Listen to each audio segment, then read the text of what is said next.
Hey everyone, guess what? We do not have ugly swag. We have spaced out radio gear that you're going to want to wear. Why? Because no one wants to wear ugly clothing. So head on over to spacedoutradio.com and go shopping today. You'll be glad you did. And it's a great way to support our show. Once you get your gear, send us a picture of you rocking out in your SOR swag. spacedoutradio.com. Shop there today. And make yourself look good.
Welcome everyone to another edition of the After Hours Radio Show right here on Spaced Out Radio. I'm your host, Mr. Rob G, and we are going to have a fantastic, stupendous, awesome, epic show tonight.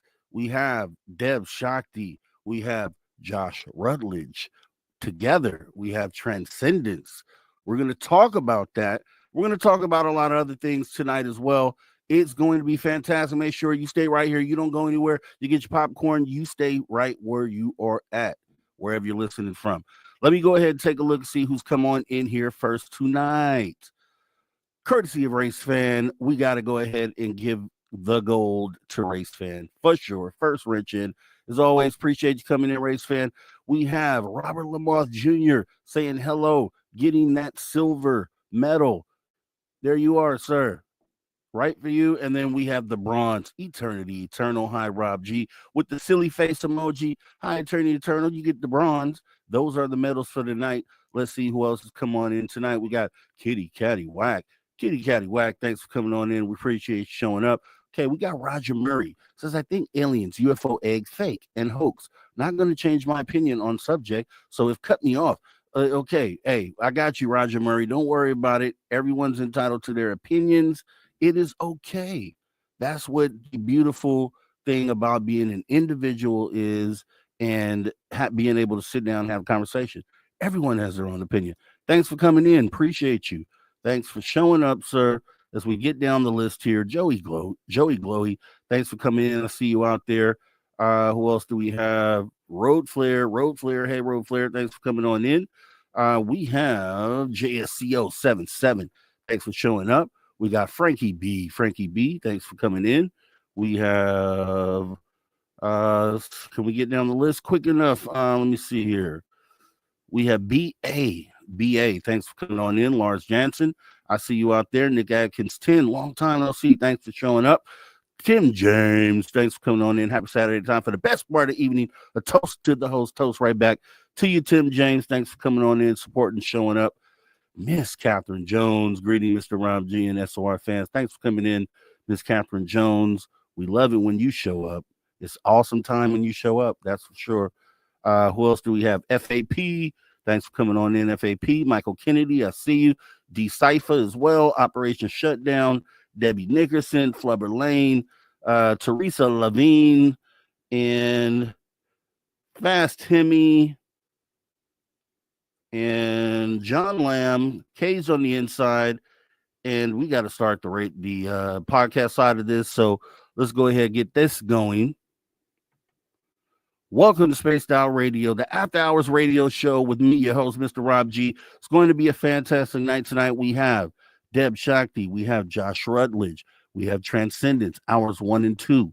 Then we have Drew Banky, After Hours wrap up, along with Steve Stockton, Tells Untold Missing Person Mysteries. It's going to be a fantastic night. Here we go. 5 seconds till radio side starts. Let's go.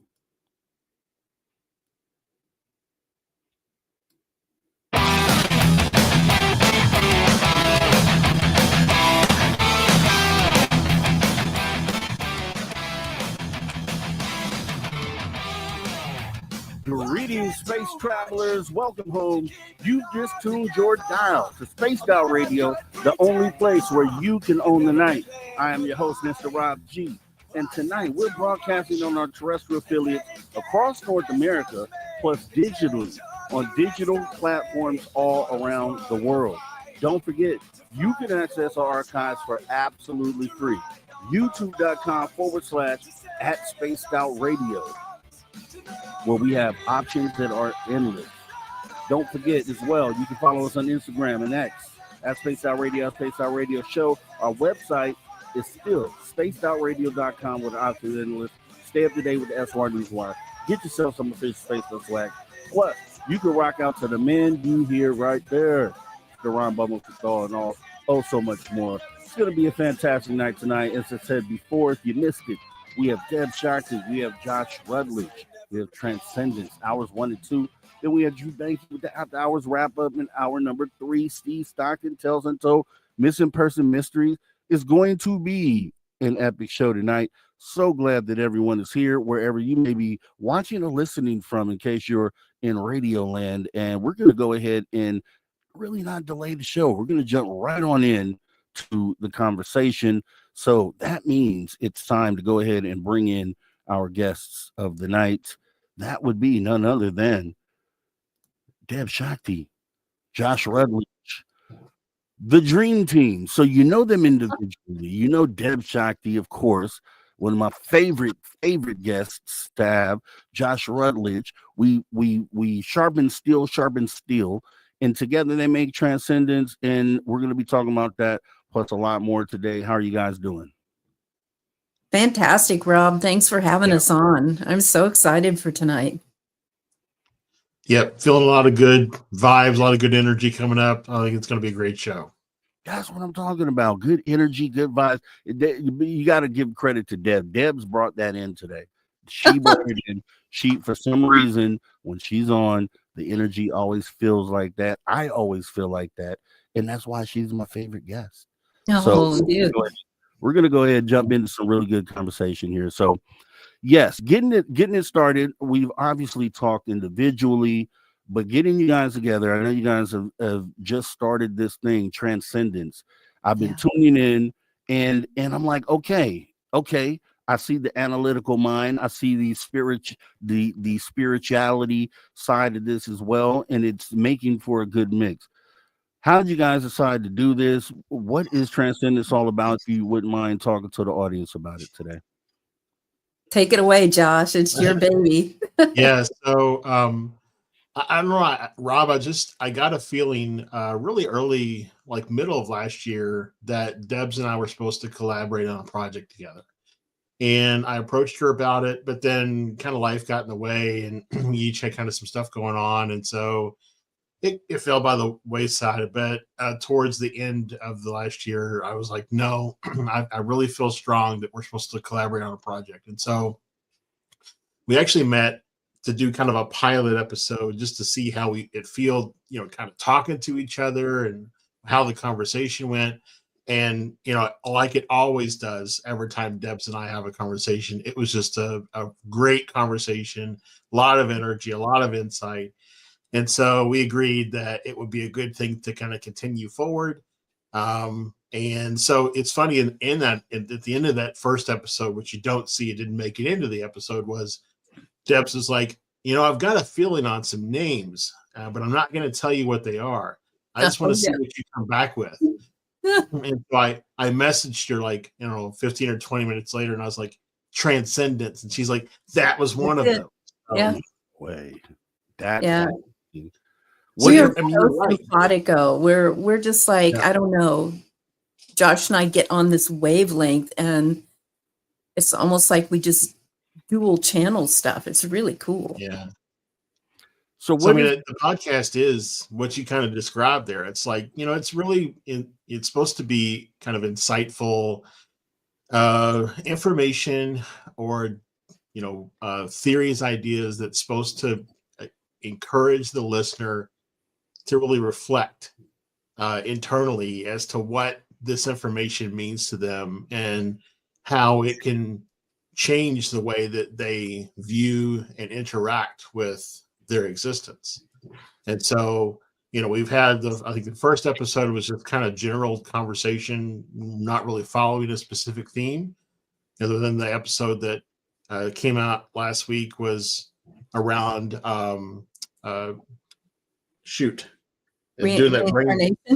reincarnation. Thank you. Yeah. And then the episode that comes out next Friday is going to be a whopper as well, and I'm totally blanking on what it is as well. I'll have to go look it up, but bottom line, it's been a great conversation, and I'll come back to you with what the subject or the theme is for next week's episode. Isn't it portals?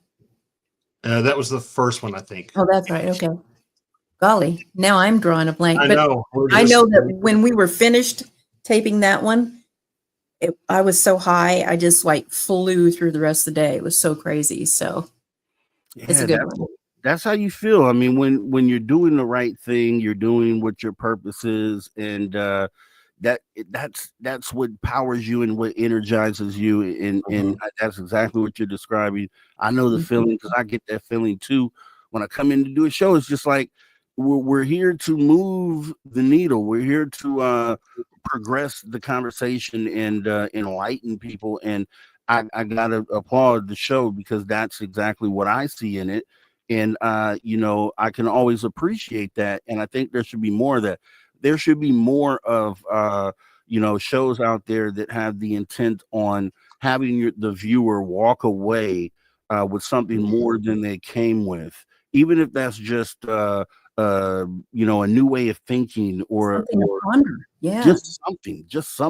So I wanted to ask you, Debz, what is the in your mind when you guys came together to do this?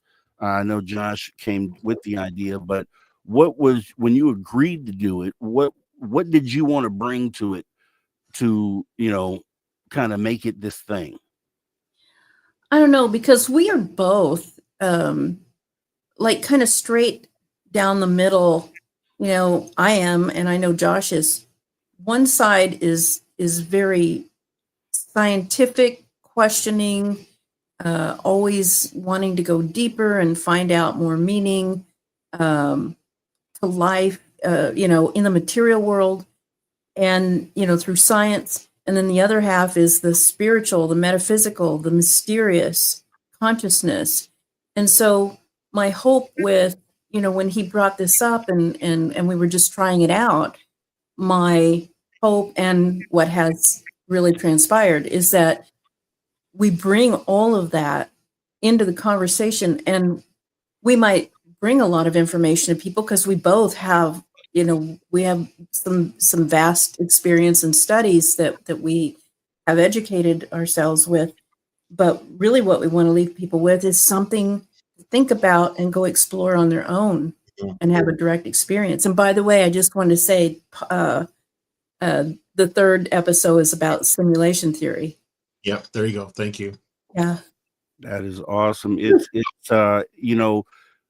that's the beautiful thing. When you look around this space and you see there are probably thousands of shows in this space.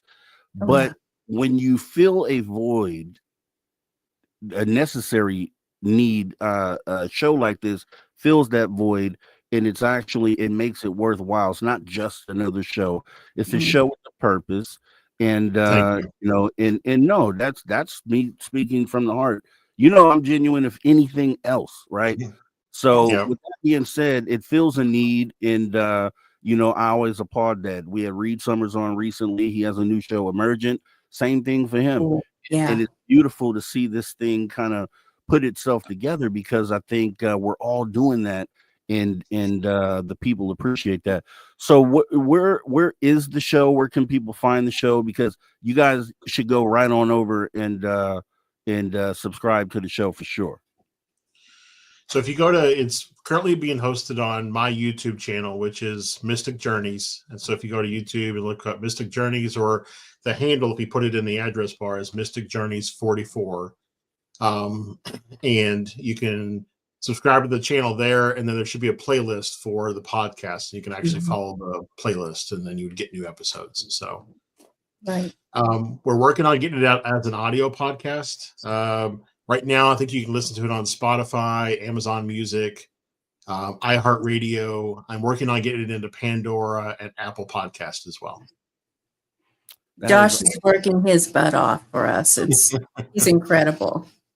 That is awesome. That is awesome. Much success to this show, and I know it will, because it has the right people involved, and that always makes a difference.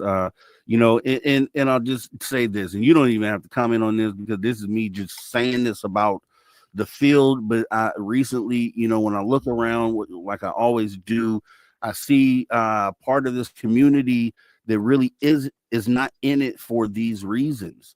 I see, you know, that a lot of podcasters, hosts of shows that are in it for themselves, for ego, and not to move the needle, and not to enlighten individuals. And I had to say that, because I was ranting to my girl just yesterday about this, and I'm like, you know, it's a disservice to the people when that is not your intent. When your intent is to serve your own self, then it's a disservice to humanity and the viewers and all of the sort.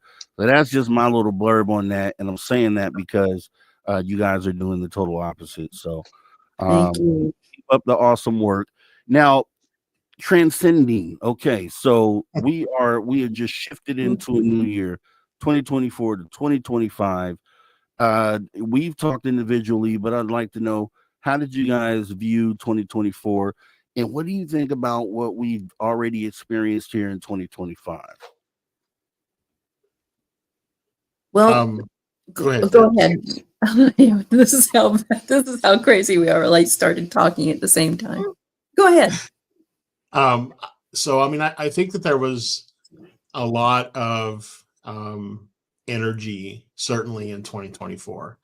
I'll say that the first part of 2025 has also felt very energetic. It's to the point where, you know, for a few days, even with speckled throughout the month, it's been so overpowering that no matter how much I ground and shield, it's had an effect on me, you know, made me kind of feel tired. And so bottom line, I think that there's a lot of energy going into this year to support, in my opinion, you know, change, just kind of holistic, drastic change across many different peoples, many different societies, not just, you know, from a U.S. perspective, but across the board, that we're looking at a significant time for growth.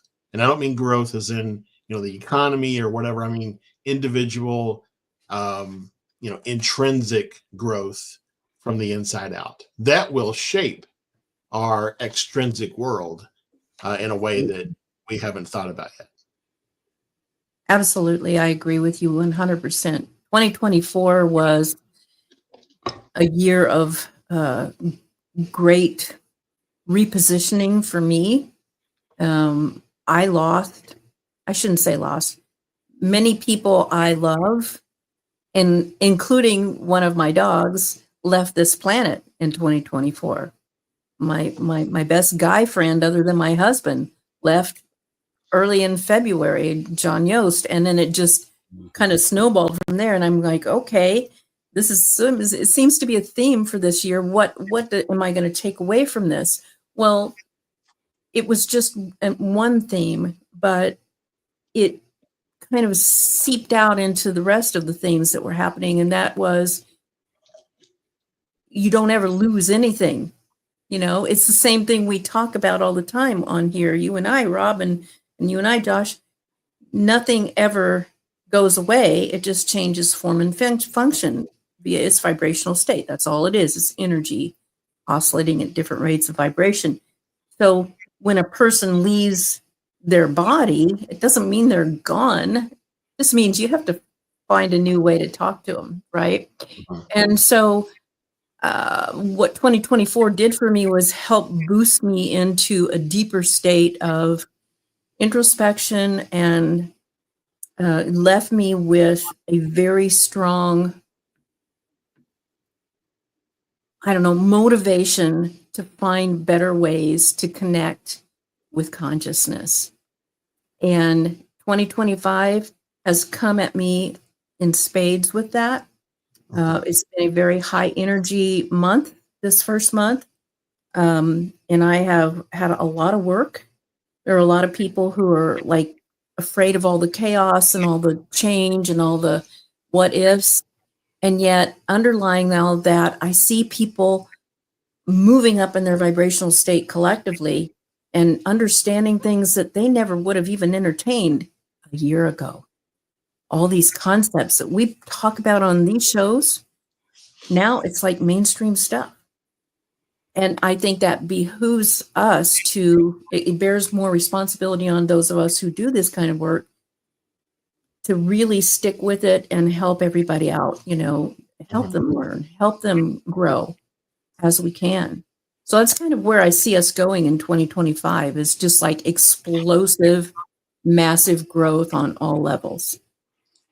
And just to kind of echo again, to not to add to, because you said it perfectly, but to echo additionally, just to say that I feel like we are on the verge of a mass awakening, if you will. People who have never even contemplated or considered any of the topics that we discuss on here, the other Spaced Out radio programs, our show, whatever the case may be, that they're on the verge of a large awakening, and they're going to be seeking out people that can help them navigate this new level of existence. And I think that's where, I saw an opportunity, not so much, like you said, Rob, not so much from like a personal gain perspective, but to really be a beacon of providing some of this information to those people who are ready to hear it, to grow beyond the limitations that they've placed on themselves. And I see 2025 as being a staging year for a lot of that happening, probably likely in 2026 and beyond.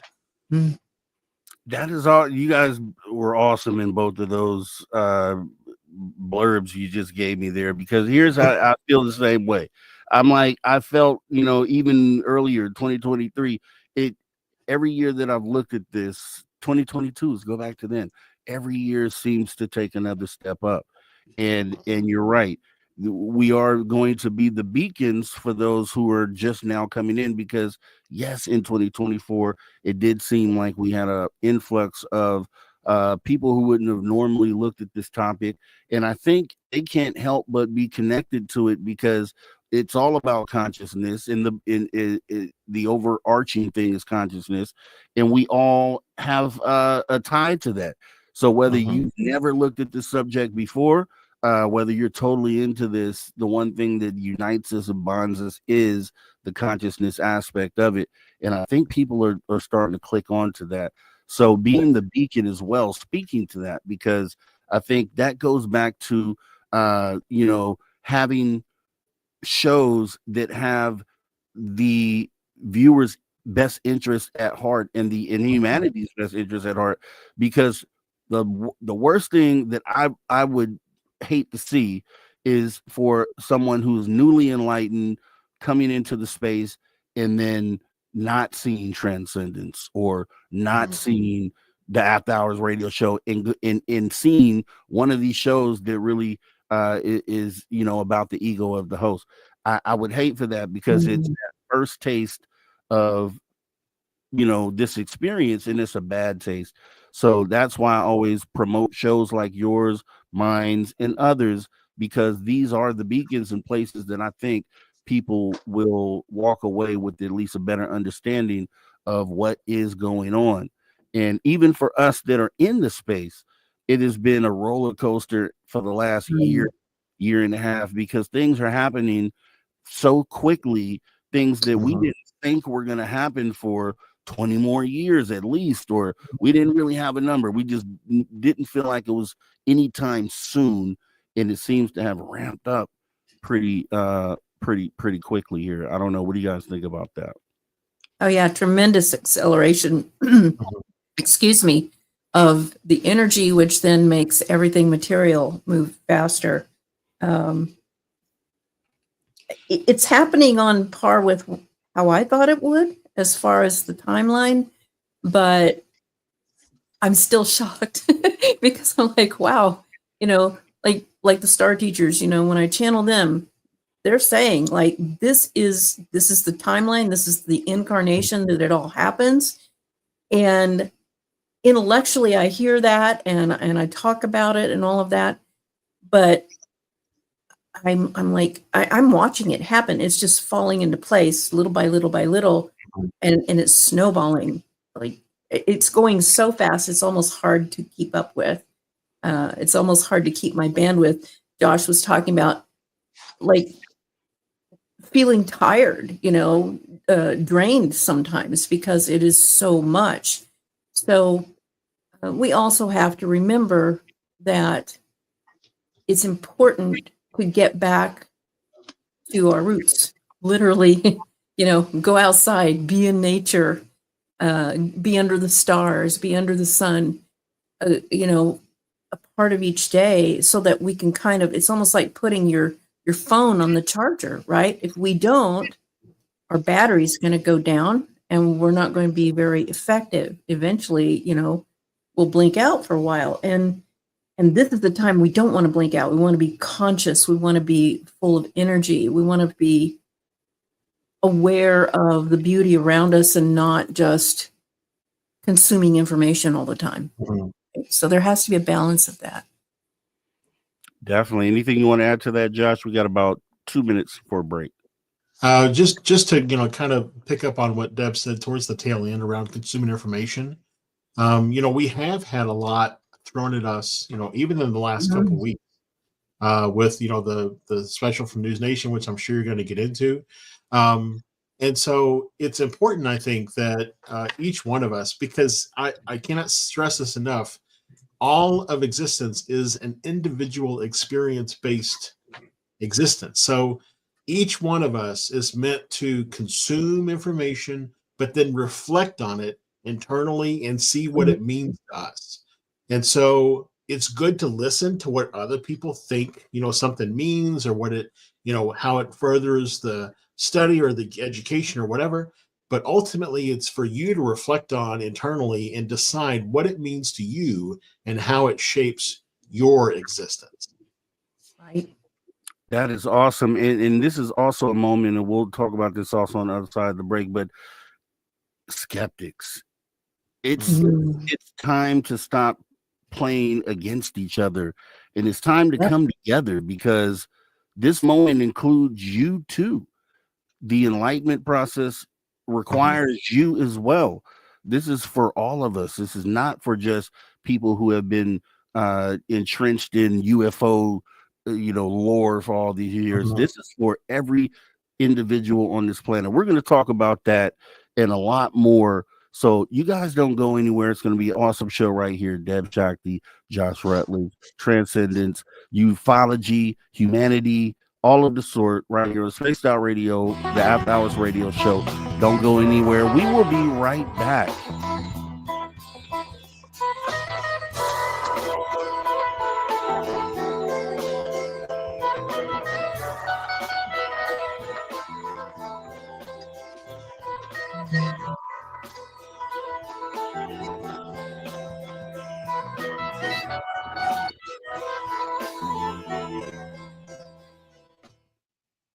All right, we are clear.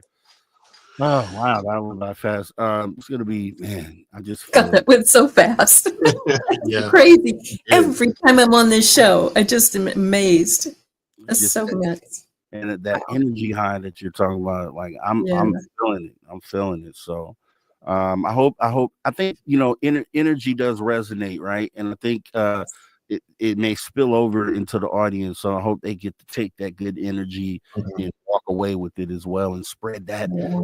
Just spread it. Keep spreading it. Let's keep spreading the love tonight. Yeah. That's what we're That's my hope. That's my hope. I just came off of like 2.5 hours of recording my own podcast with a super secret person that you'll see in probably, the next few days. But it was just so mind blowing. And I'm just like this. Then I come on this show and I'm just like, oh my God, can I go any higher? Can I take you higher? Yeah. So, The Creed song now. Yeah. yep. that's how I'm feeling too. I just did a show on my channel too, and Mm. it's when we're talking to ears that are now listening. Like, of course, people in this field listen because we're interested in it, but Yeah. to know that you're talking to some of those new people, that's what always gets me. Is that new, even Me if it's too. one person in the audience that is new to this.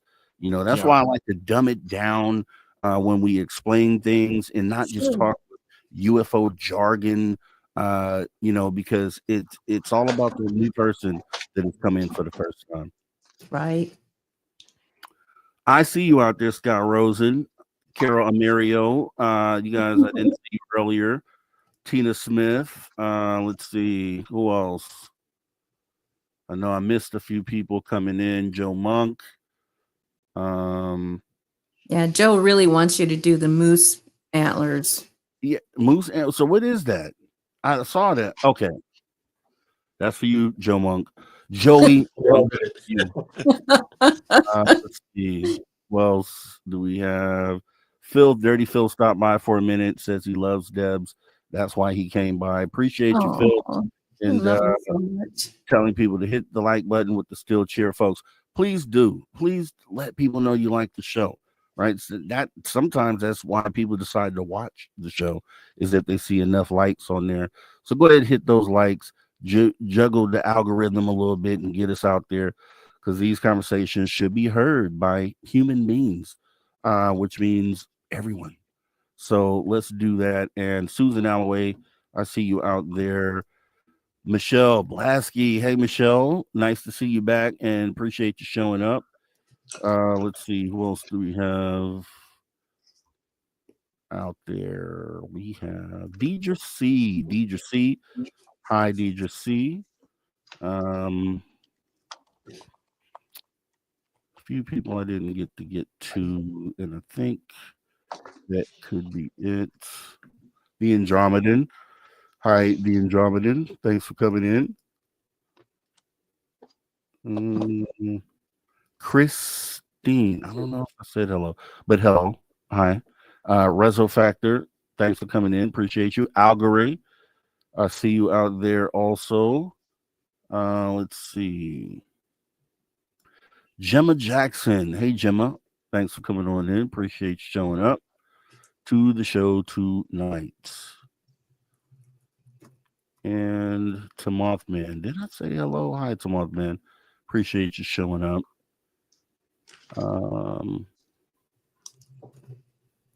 W. Decker was here, right? I saw W. Decker. W. Decker, thanks for coming on in. And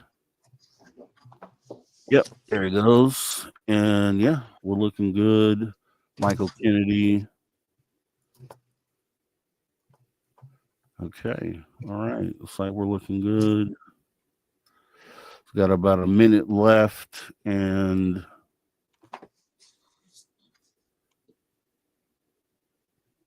yes, I agree, Ms. Catherine. 2025 is off to a rip-roaring start and gaining speed. Just can feel it. It's crazy. Yeah. Don't you just feel like you're kind of buzzing all the time? For sure. That's how bizarre the energy is, but it's really cool though. I like it. It is. It's energizing energy, I guess. It's kind of a oxymoron, but so good.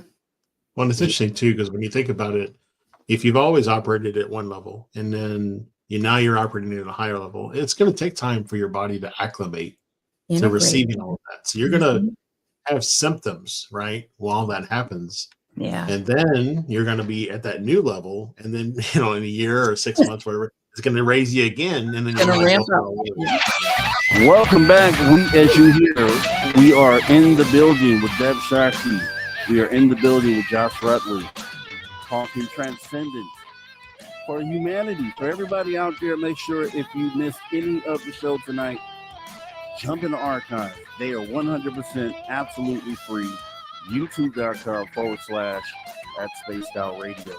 As we go ahead and continue the conversation.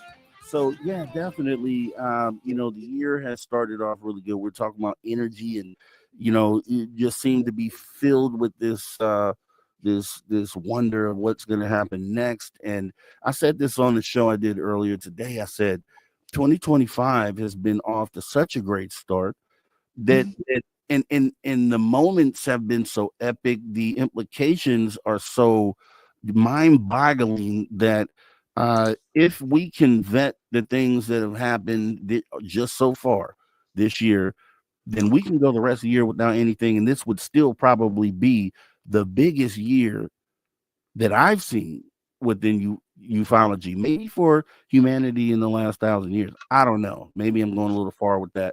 How do you? I don't know. I don't know. I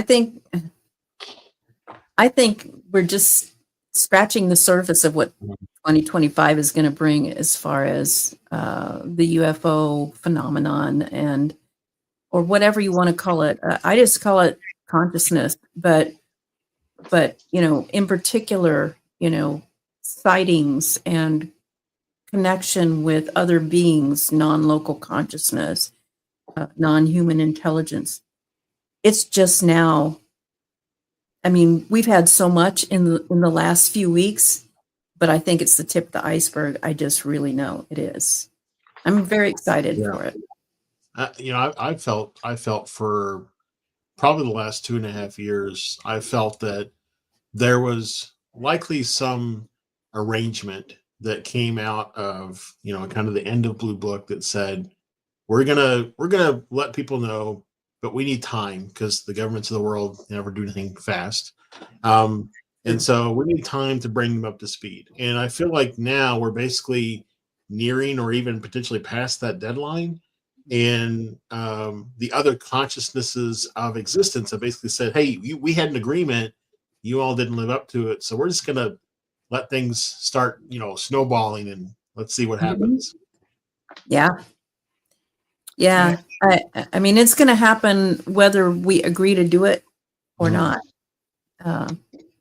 That's some sort of feeling here that it's going to happen regardless sort of situation. And it, we'll get into the things that are happening right now here in a moment, but it just feels like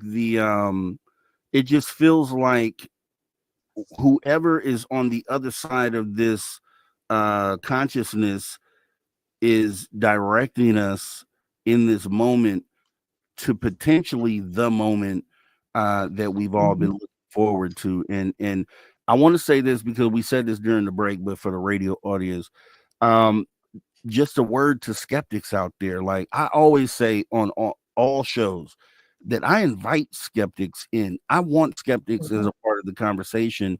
I don't want to simply talk in an echo chamber where it's a lot of people who already believe what's going on and have had their experiences, because that's great. But it's about the other ones that I don't want them to be behind the ball when the moment comes. And that's kind of, people talk about a personal disclosure, things of that nature, but skeptics in a lot of their minds, they don't even look at this as something that's possible. They don't even look at this as a reality, even though there's so much evidence in their face. And you'd always wonder, like, what will it take to bring a skeptic, on board as far as just understanding that there's more to this than what we understand in this reality bubble that we currently live in. Do you have anything to say about that, Josh? Yeah. So I also want to be very clear that I think that anything in this topic deserves a logical level of skepticism, because you don't want to just take everything at face value. Skepticism gives you that ability to take a step back, look at it from different angles, and really what you'll end up with is a much stronger supporting evidence, if you will, that supports whatever it is that you're experiencing. So skepticism is healthy. The what we typically see, though, from a lot of people is just a staunch non-belief. And for staunch non-believers, the only thing that will ever sway them is a personal experience. Exactly. Yeah. And even then, they have to be in the right range of frequency to even absorb that. But I believe that the direct experiences that are being given right now are so mind-boggling, so pointed and custom fit for each person that is undeniable. I mean, just some of the things that I've run across with new clients who've had their first experience, and they're like, I don't believe in this. You know, what's the science have to say about this? And yet they're moved. There's something different in them. And, you know, say what you will about, you know, the crash retrieval stuff that came out last week with Jake Barber. I have mixed feelings about it. But the one thing that really struck me was when he started talking about the consciousness piece.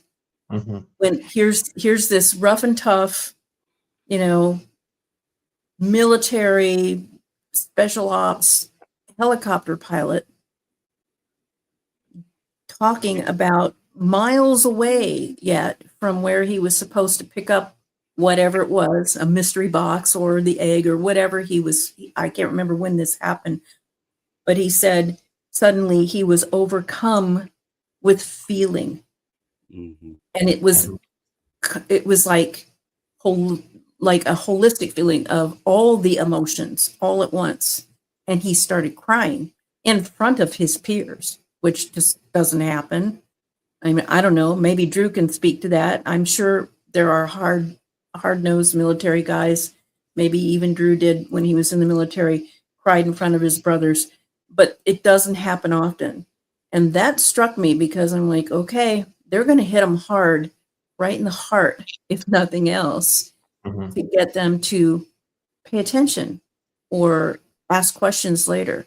So there has to be a healthy skepticism. I'm in agreement with Josh about that. It's very important that we come at this intelligently, but we don't want to let our human egoic analytical minds take over and not accept things that we are not used to just because we're not used to them. Yeah, you know, I think I'll echo onto that a little bit and say that this image is in my head, and I feel like if I don't get it out, it's been there since before the break, and so I have to say it. So we were talking about, you know, kind of the building of frequency and the building of energy and people coming around and new people coming to it. And so if you think about the movie Elf, towards anybody who's ever seen the movie Elf, or if you've not, I'm sorry, I might ruin something for you, but towards the end, when Santa's, you know, trying to get out of the park and they're all standing around the horse carriage singing the Christmas carol, the person who ultimately gives Santa's sleigh enough power to achieve liftoff is the staunch non-believer beginning to sing, right? If you pay attention, they're all singing. He's got some energy, but it's James Cain's character who ultimately starts singing, and that's what gives Santa's sleigh enough energy to fly. And so, in my my opinion, these staunch non-believers, the ones that start to have these experiences, and by the way, they'll continue to have them until they reach the moment where they kind of wake up. But when they do, and they flip that switch from staunch non-believer to possibility, just cracking the door a little bit, the willingness to open the door even is enough that will create a landslide of energetic resonance that will echo around the planet. Yeah. And I think it's self-generating once it gets to a certain point. So it begins to gain momentum on its own, like a 0-point energy device. I agree. And yeah, consciousness, as we said, the beginning is going to be the key to this all. And the thing is that, it's going to be wild when they have the realization, because truthfully, the way that I've looked at it is that we have our entire lives had consciousness experiences. We just had not identified with what that was. And there's so many different examples of small situations where your consciousness took over. We always talk about intuition and all those senses that we have. Yep. And it's just the moment that you realize the moment you get it, and then you look back on your life, then you see that it was always there. And I think that's what a lot of the skeptics coming in will, eventually get to realize. And the thing is that, I hate that we're on separate sides, because, it is literally just enlightenment of who you are as a human. It's not trying to sway you a particular way or get you to believe something that's tie into a belief system. It's literally just understanding who we are as human beings. And I think they'll walk away better, better for knowing or being able to connect with that side, and just acknowledging the fact that there is more maybe to this experience than what we understand. And, for everyone out there, because we know that this is real, and we know there will be the moment that we all know, everyone, and it shouldn't be like a touchdown dance in front of skeptics and saying, you guys are wrong, right. You know what I mean? And I just want to make sure we kind of set the stage for that, because there will be a day where that moment comes up, and it's about how we accept them in, and kind of, just hug each other is essentially what it is as human beings. I agree. Yeah, I got to tell you, I'll share a personal experience. So I've got a really good friend who's, we were both raised very religious, but he's kind of kept it going. And I was at his house last summer, back where I'm originally from, the Kentucky, Indiana area. And I was visiting with him, and we had been talking about channeling and things like that. And he was very curious, because he's got a very open mind, but I could tell that he also had quite a bit of skepticism about the whole, idea and notion of it. But at one point we started talking about, because I was seeing entities on his property, and I was describing them to him, and he was saying how his wife's aunt has also described the same entities to him. So it kind of clicked in him that here's two people who don't know each other who are describing the same entities. And so that triggered a panic attack. And so he started to have a panic attack. And I applied Reiki at the time that he was having the panic attack. And as soon as my hand activated Reiki on his back, he said he felt this rush just come out of him and dissipate, and he immediately felt better. And from that point forward, he said that he believes in channeling and everything else that I've got to say. So it was a powerful experience, but again, he had to have it, right? Me telling him about it wouldn't change a thing. He had to have that experience for it to change him. Wow. When you talk about Reiki, 10 years ago, my idea of Reiki, because I understand what it is now, but 10 years ago, I would have looked at it as how could the person heal another person? Like, that's not possible. Then you would see an example of, maybe real, maybe not, I don't know, but if you look at televangelists and they do the little touch on the head, the heal, and the person like, oh, I'm healed, and all these certain things. So reality programs you to say that isn't real or that's not possible. But there are literally situations when I, became more enlightened on and connected with whatever this is.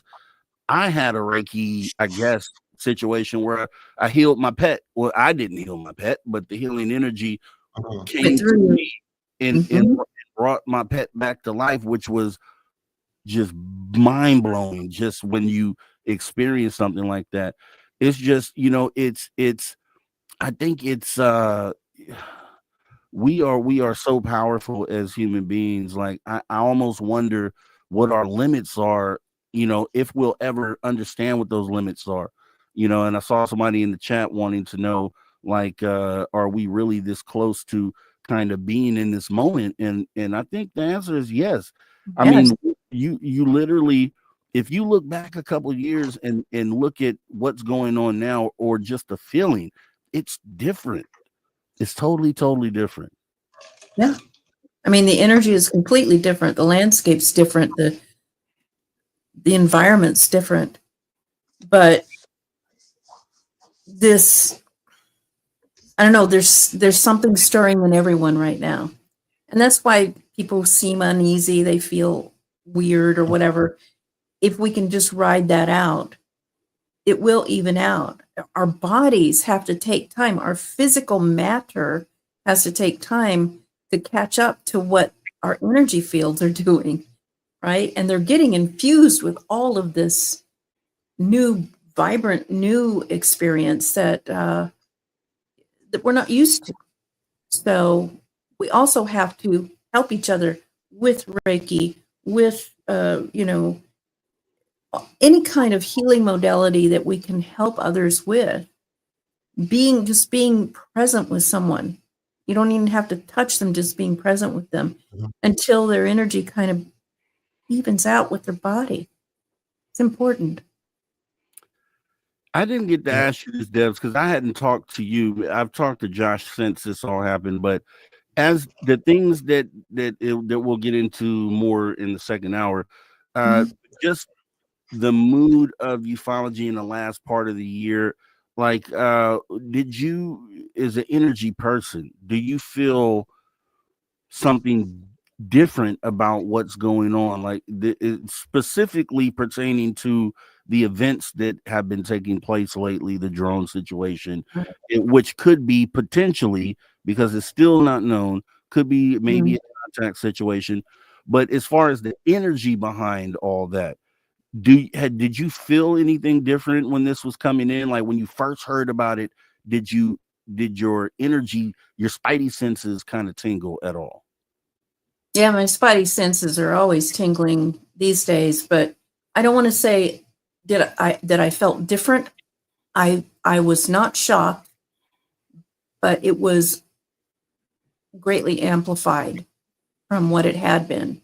It's like what we've been building up for, it's what we've been working towards, and finally it's starting to come through, but it's coming through in a way that we are so not used to that it's freaky. I mean, a lot of things don't make sense, right? Now all of a sudden everything's a drone. Like, it doesn't make sense. Why are they calling them drones when they're very obviously, all the videos I've seen look just like the same UFOs that we've been seeing for several years, right? So there's something weird being inserted in there, and I don't know if that's coming from governmental or military industrial complex, or if it's just this new energy spiking new ideas and stirring the pot a little bit. Maybe we get so used to, how we were talking about the energy ramping up, ideas, the acceptance of ideas, every once in a while take a quantum leap. And I think that's where we are now. Everybody's suddenly okay with talking about UFOs and sightings and even just wondering about it. Even the deep skeptics, it's part of the global conversation now, where 2 or 3 years ago it wasn't at all. So everybody kind of got calm with it, and it's kind of like, yeah, it's everyday chat stuff. Now suddenly all this weird stuff is happening that nobody can explain, and everybody's wandering around. And I think that's what it is. It's like they insert a bit of the bizarre in there just to get us to, like a pattern interrupt, so that we'll pay more attention. And I can't wait to see what we're paying attention for, because it feels big. Well, and I'll share, if I can, Rob, just a personal, something personal that I think, again, kind of, highlights what Debz is saying. So when my wife and I first started dating, we both knew that there was something there, but we were both also a little bit scared because we'd never, experienced what was there. And so it's always a weird situation when you're in a relationship and you kind of feel like you're ready to say those 3 words, I love you, but there's also like a lot of vulnerability and risk that comes along with doing so. And so what I came up with and what we started doing is I would say, I see you, which was, I picked a name for it. I was like, let's just call it Cornelius. So we called it, we don't know what it is, we're going to call it Cornelius. So we would say, I see you at the end of every phone call or whatever. So the way I think about this, all this stuff with drones, is just the same. People are ready to make the leap and accept that they're UFOs, but they're not ready to say that word yet. Yeah. And so they're calling it something else. In their mind, in their consciousness, in their heart, they've already made the decision that what they're experiencing is unknown. But when they talk, because of the taboo that has been on the topic for so long, they're not ready yet to say the words, but they know it to be true in their heart. And that's why we're seeing this energy shift, because so many are there. They're at that point. They're not ready to say the word yet. Yeah. Even weirder, have you guys heard this? Because certain terms cause you in the algorithm and social media to get shadow banned, people are no longer calling them UFOs, UAPs, any of that stuff, not even drones. They're calling them Dior bags. Like, Dior? Yeah, the designer, Christian Dior. Okay. Yeah. Go look on the internet when you get off the show. Just look up on YouTube, for instance, or TikTok, Dior bags, DIOR bags. Wow. Tens of thousands of UFO videos, but they're not going to say UFO sighting, UAP, ET. They're calling it Dior bags so that they don't get shut down. And now it's becoming part of the mainstream conversation. People are talking about seeing Dior bags everywhere. When I first started seeing it, I'm like, are they starting to show up looking like a handbag? That's weird. So it's just another weird little thing about the phenomenon. That is weird. That definitely is weird. But the way I felt about it in just when this all started at the beginning of it, I just had this feeling come over me. And the only way I could describe it is like if you had an old radio, you had it sitting on a station and it's giving you just a bunch of radio static, and that's what you get every single day. It almost, I think, the Will Smith movie kind of reminds me of that. And then one day you get a broadcast, you get a word over that static, and it's that feeling. That feeling is the feeling that I'm getting in this moment, and I don't know why. It could be nothing, but I guess we'll find out. But we're going to continue this conversation on the back half of the next hour. You guys don't go anywhere. Right here, Spaced Out Radio. Conversations that move the needle. Conversations that move the needle. You're listening to After Hours with Mr. Rob G on the only place where you can own the night. Spaced Out Radio. Spaced Out Radio. You've tuned your dial to the right frequency. All right, we are off camera for the next 5 minutes. See you guys in a minute. Okay.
All right, welcome back. Spaced Out Radio after hour number 2. We got about 30 seconds before we come back from break. You guys, please put any questions that you'll have in caps, and I'll go ahead and keep an eye out, and we'll make sure we tag them so we can address those on the back half of this hour after the next break. And Zenzabil, happy birthday week. I hear it's your birthday this week, so happy birthday. I would sing to you, but not enough time because we're coming back here in 2 seconds. Here we go. All right, everybody, welcome back to Spaced Out Radio after hour number 2 with me, your host, Mr. Rob G, and our fantastic guest here tonight, Debz Shakti, Josh Rutledge of the podcast Transcendence. You guys got to make sure you go and subscribe, youtube.com/Mystic Journey 44, right? And if you listen to this show, jump in the archives, absolutely free, youtube.com/Spaced Out Radio. And while you're at it, go check out my show, youtube.com/Mr. Rob G, because we have awesome stuff going on over there as well. And we're jumping right back on into the conversation. So, yes, I think we all agree. Hour 1, we talked about energy and consciousness and how this is feeling. Definitely feels like there's something different going on in the air. And I ended the last hour kind of what analogy I was giving was it felt for me this moment as these things started happening, which we'll kind of get into what the things are, the drone situation when it first hit. And no one understood what it was. For me, it felt like maybe a contact moment, a moment where you have this radio that's giving you radio static for like a year straight. You're tuning in every day, nothing. And then one day you get that faint broadcast to come through, someone at the other end. That's kind of how I felt in this moment. And maybe I'm looking too far into it, but the further it went with the drone situation, because initially it's like people have been flying quadcopter drones over military installations, but that's not what it was. It ended up being these big, huge SUV size, whatever they are, some of them big as school buses that I've heard. This other guy said as big as a 2-car garage. And then I'm like, okay, that's weird. Okay, let's see what they say. Oh, still no answers. No one knows. Okay, not adversarial. They're admitting that. Okay. And then I'm like, what are we really left with? And there aren't many choices left. How did you guys feel about that when it got to that point? Where is your mindset on that now?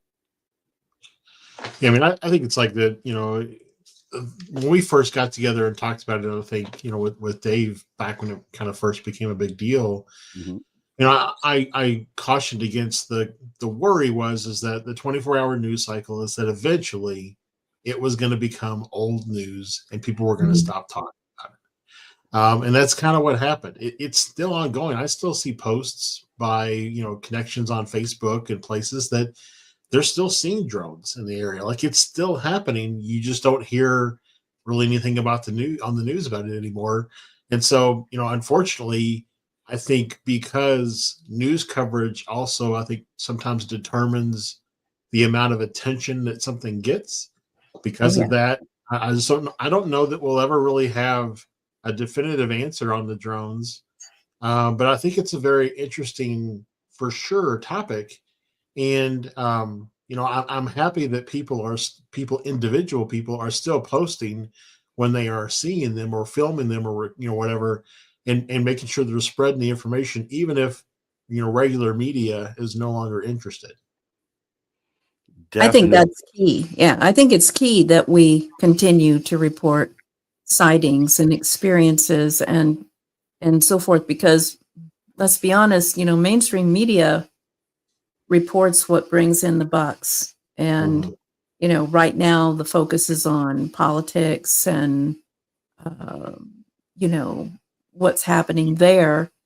And so this has been kind of shoved out of the way, but it doesn't mean it's not still happening. In fact, a few minutes before the show started, I went out to, water the dog, and it's a beautiful starry night. And all I did was just look up for 2 seconds, And there they were. Just they're two up of them flashing at the same time, about an arm's length away. Holding my arms out like this, that far away, both of them signaling at the same time. Boom, boom, boom. What was that? It was just them saying, howdy. Yep. Here's some energy for tonight. We love you, whatever. So It feels like happening that's what they're all the doing. time. It feels like they're really trying to reach out in this moment. It's just what it feels like. Because the show I did earlier today on my channel, once again, youtube.com/at Mr. Rob G. You should go check it out. I actually covered this because my whole thing was, as Josh just said, I had an issue with how the attention spans, how short the attention spans are, just for people in general.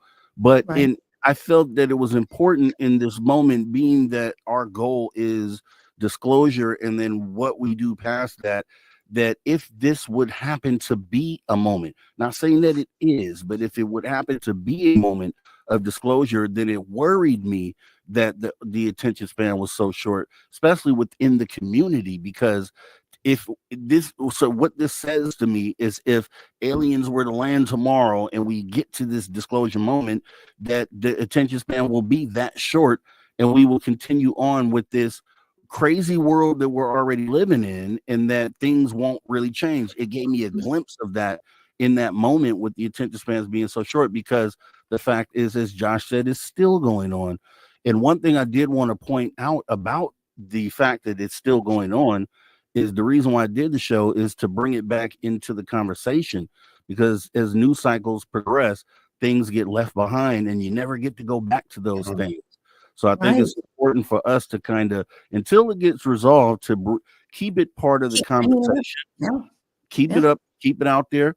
And there was 2 days ago, it was 2 or 3 days ago, the New Jersey mayor, they interviewed him because they were like, hey, is it still going on? He's like, yeah, it's still going on. And not only that, but he had stated, and I played the video of this on my channel, he said in the video that he had gotten with some videographers there in Long Island, and the videos that he saw these bright lights, white lights, he said, transform into physical objects. They transformed into these things that they're seeing. And the weird thing, not really weird, but the crazy thing about that is that this mayor is not a UFO believer. He's someone who's coming to the reality that there's something weird going on. But his words were that these balls of light, as they got closer, they transformed into a physical object. And that's something to think about, because we are seeing both. When we go back and look at last month, we were seeing both. We were seeing balls of light. We were also seeing physical objects. We were trying to, with our rational minds, take physical things and put them in a man-made category.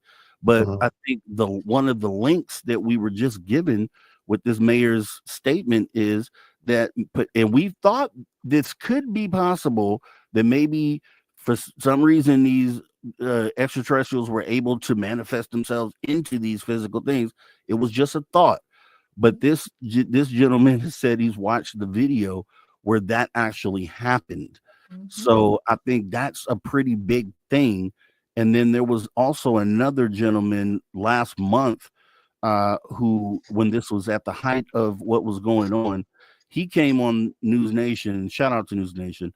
But he came on the News Nation and stated that he saw an object that was as big as a 2-car garage. And he said when he saw it about 150 feet off the ground, it looked like this huge machine, sort of drone sort of thing. And he took a picture of it as it started going off. And in the picture, it shows itself as a light. I know. A classic orb that we would normally see. So that there may be something else going on there. I don't know if you guys saw any of that, or what do you think about that? I did see that one, but what it brought to mind is I've seen stuff like that my whole life. You know, it either goes from a physical kind of, craft and transforms into like an orb and then shoots off or disappears, or vice versa.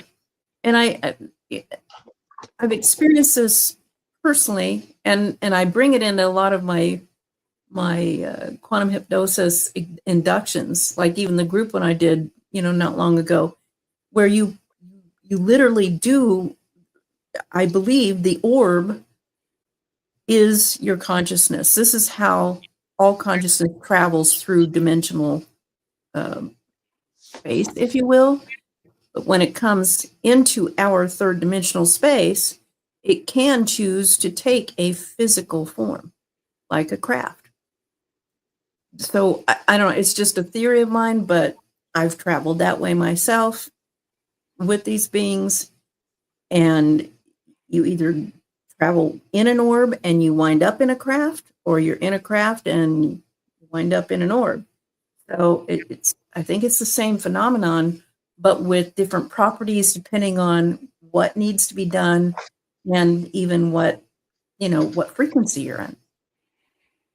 And I'll get to you right next, Josh. But I wanted to say this: in our community, we can understand that we can understand that an orb potentially can turn into something based on previous experiences. But Josh, in this reality world that we're supposed to live in, something isn't supposed to be able to transform into something. And to hear someone who's not within the community give that exact description that's is powerful. mind-blowing, right? You think about that. Yeah, exactly. I mean, I think it's something that is meant to challenge our perceptions of what is real and what is not real. Debz, when we first met, you gave me an analogy, because I mentioned how, I had an experience, and then all of a sudden I started seeing and experiencing all these other things. And you gave the analogy of, it's like a radio, and you've tuned your frequency in to the frequency to be able to experience other things. So I think that all of this stuff is happening around us all the time. But if you're not tuned in to perceive it, then you don't. You dismiss it as a bird or an airplane or whatever the case may be. And so I think that, statements like that by the mayor and that type of review helps people move that dial even just a little bit to get closer to the frequency where they will begin to themselves perceive these new occurrences. And all, again, kind of getting back to the idea that it's all intended to raise the consciousness awareness of the individual. And I think, from a human history perspective, for the first time in thousands of years, we as a species are in a place where we may not assign UFO or paranormal activity as being angelic or godlike. Like we might look at it from a different perspective. In our previous existences, we would have said that was, the Zeus that was coming to visit us or whatever, or things like that. And so, but we're in a place now where more and more people are spiritual, but not religious. They're open to other things in their spiritual practice. And so we're actually at a point where this type of visitation may not result in us worshiping them, but instead working together with them to change the dynamic of our existence. And I think that's when we make that quantum leap, that quantum jump. When we go from deification of something that is perceived as maybe more advanced than we are, and I'm not even sure that they are. I was just listening to Whitley Strieber talking about this. He's not sure that they're that much more advanced, some of them, than we are. But we're right on the edge of being there, and they're kind of hanging out until we get it, right? Till we learned how to take the training wheels off the bike. But it's important to know that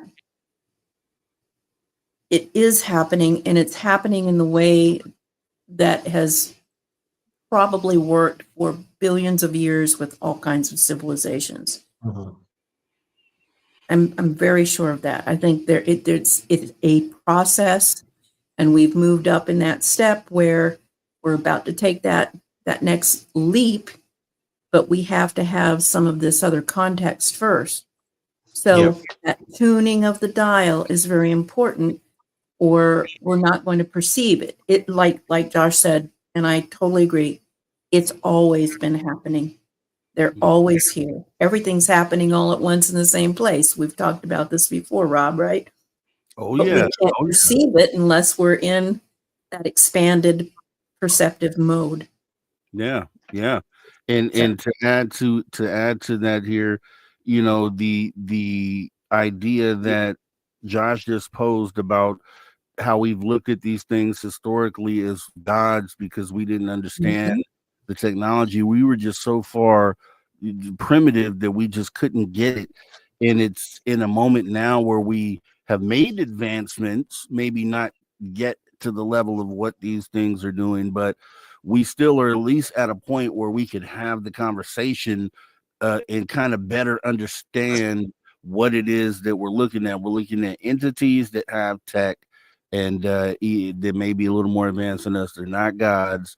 They're not this. They're not that. And I think maybe for them, this is the right time to really contact us, because when you think about it, when people say they've always been here and they've never, why haven't they done anything, whether that was good or bad? Maybe it was as simple as our state of technology at the time just wasn't there. We were, it's kind of hard to have a conversation with someone that you're viewing as a god when we could essentially almost now have the conversation as peers. It's just like your cousin that came from out of town. He's a little more well off than you. Maybe he took a few more college courses and he knows a little bit more. He's a smart guy. But you guys are still the same, your peers, right? And I think that might be kind of what it is. And they're like, okay, yeah, they're kind of ready to have this conversation. So let's reach out and let's start showing up in the skies every night, and let's do this thing in New Jersey for every single day for 2 or 3 months straight, and let's get their attention and let's have the conversation now. Well, and I've seen those. I took my family. So we had an event that was happening in the Phoenix area, in this part of the sky near the Big Dipper. I took my family out to see it, and we didn't see that specific event, but what we did see were lights moving, almost spaced, and like there was like a light would move along. It would reach a part in the sky.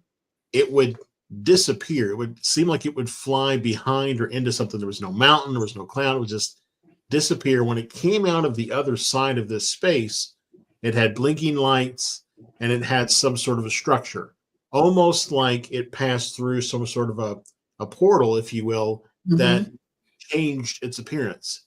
And so, the description that was given by the mayor, I've seen here in Phoenix. And so, again, that idea that, again, forces us to look at the phenomena outside of the parameters that the restrictions that we place on the phenomena, right? How many times do you talk to people, Rob, on the show who are investigators or researchers that are researching so that they can reinforce a theory that they have? And any evidence or details that don't reinforce that theory, they discard. Confirmation bias. There you go. So it has to be so blatantly bizarre, for lack of a better word, to us, that it forces us to remove those restrictions we've placed on the phenomena. Yep. Okay. I like that. And yeah, and I'm glad you described that. So coming out the other side of this void in the sky, coming out physical, essentially on the other side, blinking lights. Now the blinking lights thing is another thing that I like to point out, and Yeah. this is just because it's a skeptic argument, or it's a way to discount what's being seen because it'll immediately be used as, hey, it's blinking in its FAA pattern, so that Mhm. means it is not anything anomalous, but it doesn't. Y- y- You have, here's one thing I thought of one day. Maybe it means nothing, but I'm just looking at the perspective of, if we looked down on a planet, if we came from space and into the atmosphere, we're looking down at the ground of this planet, and we see the day-to-day going ons of whatever species is down there. When we think about these blinking lights, that's they see pretty much everywhere around the world, blinking and flashing lights. And maybe Mhm. they think that's a way to communicate with us. Maybe they Mhm. feel like Right. they use that so much that maybe we should use that, and that'll be the way we can communicate. But people don't think like that. They're just like, okay, it's blinking Yeah. lights, so that means it's ours, and let's move on. And I think Yeah. that's a big mistake. Yeah. Yeah. Yeah, someone, Before it became, too dangerous and against the law in many states, to not use lasers when we were doing, sky watches, CE5s. We literally would point our laser at a place in the sky that we were sure weren't, there were no airplanes or anything, and just do like 3 blinks. And then we do 3 blinks. We do 3 blinks. And in that mindset, in circle, we've become very coherent, mind and heart. We're in a high vibrational state. Signal, signal, signal. And pretty soon, from nothing up there, not even a star, would come 3 blinks back. Yeah. 3 blinks back. And we knew that we were communicating. Now, of course, we don't use lasers that much, just because there's so much air traffic that we don't want to harm anybody. But, you could do it with anything. You do it with your mind. Mhm. I can go outside right now and just say, wow, thank you. I wish you would just say hi.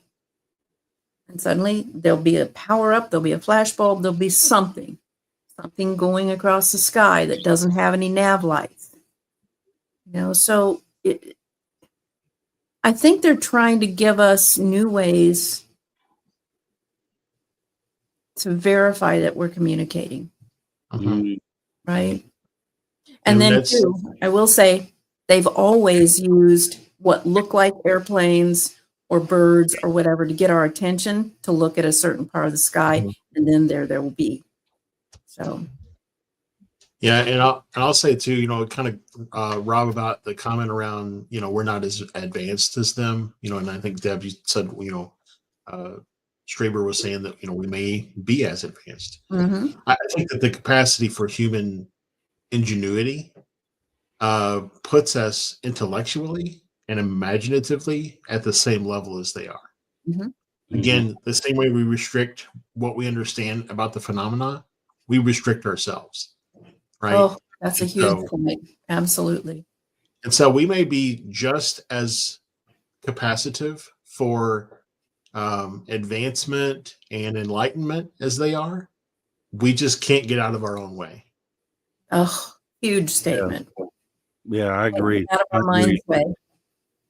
I agree. That makes total sense, because I always said, there's so many that talk about their experiences, and they hold these extraterrestrials as things that should be above us, that they should be looked at as deities almost in some sort of way.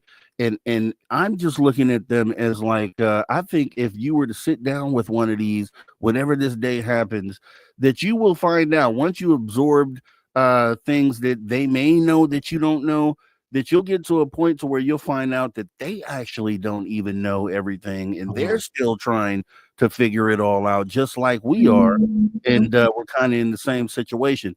And we're going to go ahead and get ready to go to our last break of the night with our guests here, Debz Shakti, Josh Rutledge from Transcendence, getting into some really great conversations, guys. Get your questions ready for the last 30 minutes right here, Space Out Radio, the After Hours Radio Show. We will be right back after the break.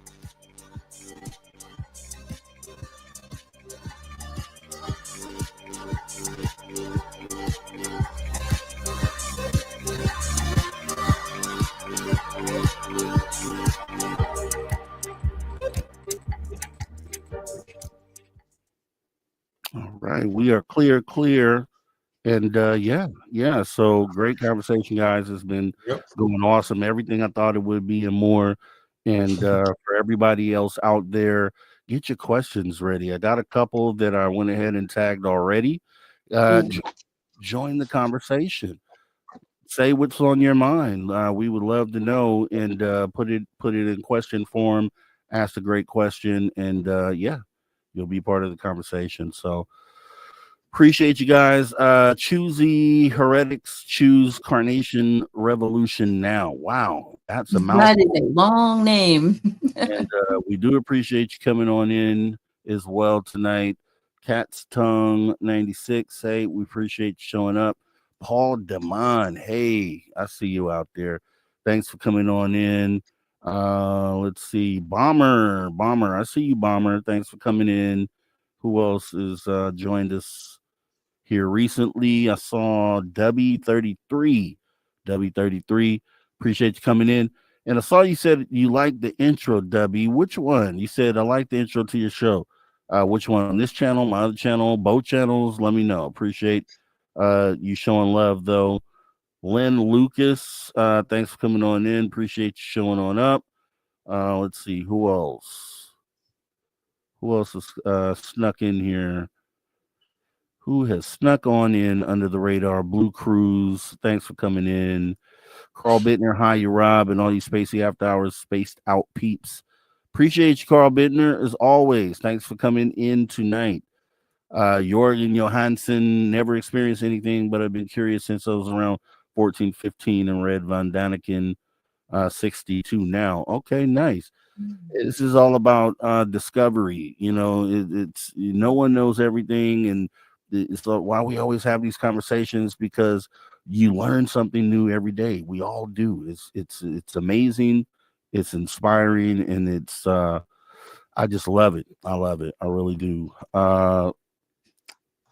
Let's Hey, see. Rob, can I give a shout out to somebody? Oh, yes. I just wanted to point out, Susan Alway is always on such a big fan. For those who don't know her, she had an abduction case that came out and that I worked on, and it was called the Jackrabbit abduction case. It was MUFON's case of the year last year. She this week sent me, as a thank you gift for being on her memory retrieval team, a t-shirt with a jackrabbit jumping through portals. I just wanted her to see I'm wearing the t-shirt. Thank you so much, Susan. Nice. So cool. Nice. I'd love to hear that story, Susan Alloway. So if you want to come on the show, let me know and let's set it up. Oh man, you need to have her on. It's an incredible tale. Yeah, I would love to. Susan, you let me know and we'll do it. My email afterhours@spacedoutradio.com. All right, Miss Catherine, I see your question there. I went ahead and tagged it. And let me check for any other questions here.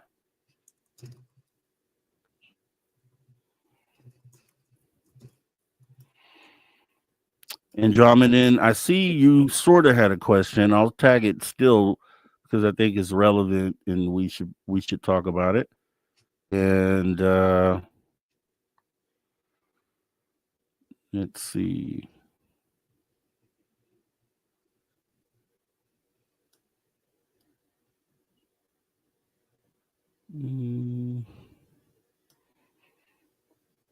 Okay, that is it so far.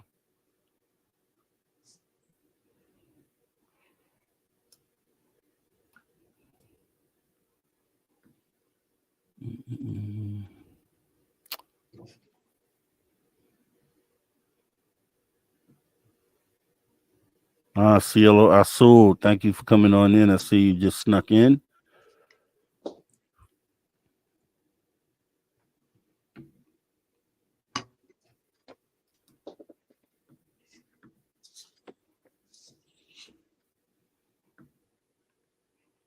All right, we got about a minute left.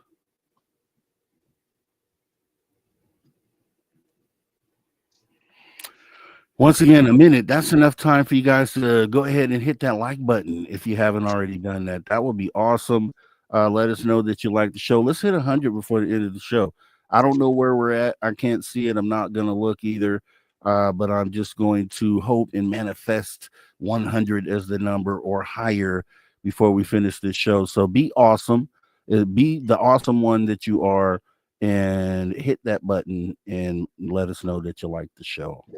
We got about 15 seconds left here before we go. Cat's tongue giving me that in the chat. Okay. Yeah, that's a way to let me know. I appreciate that. So we got about 5 seconds left, and here we go.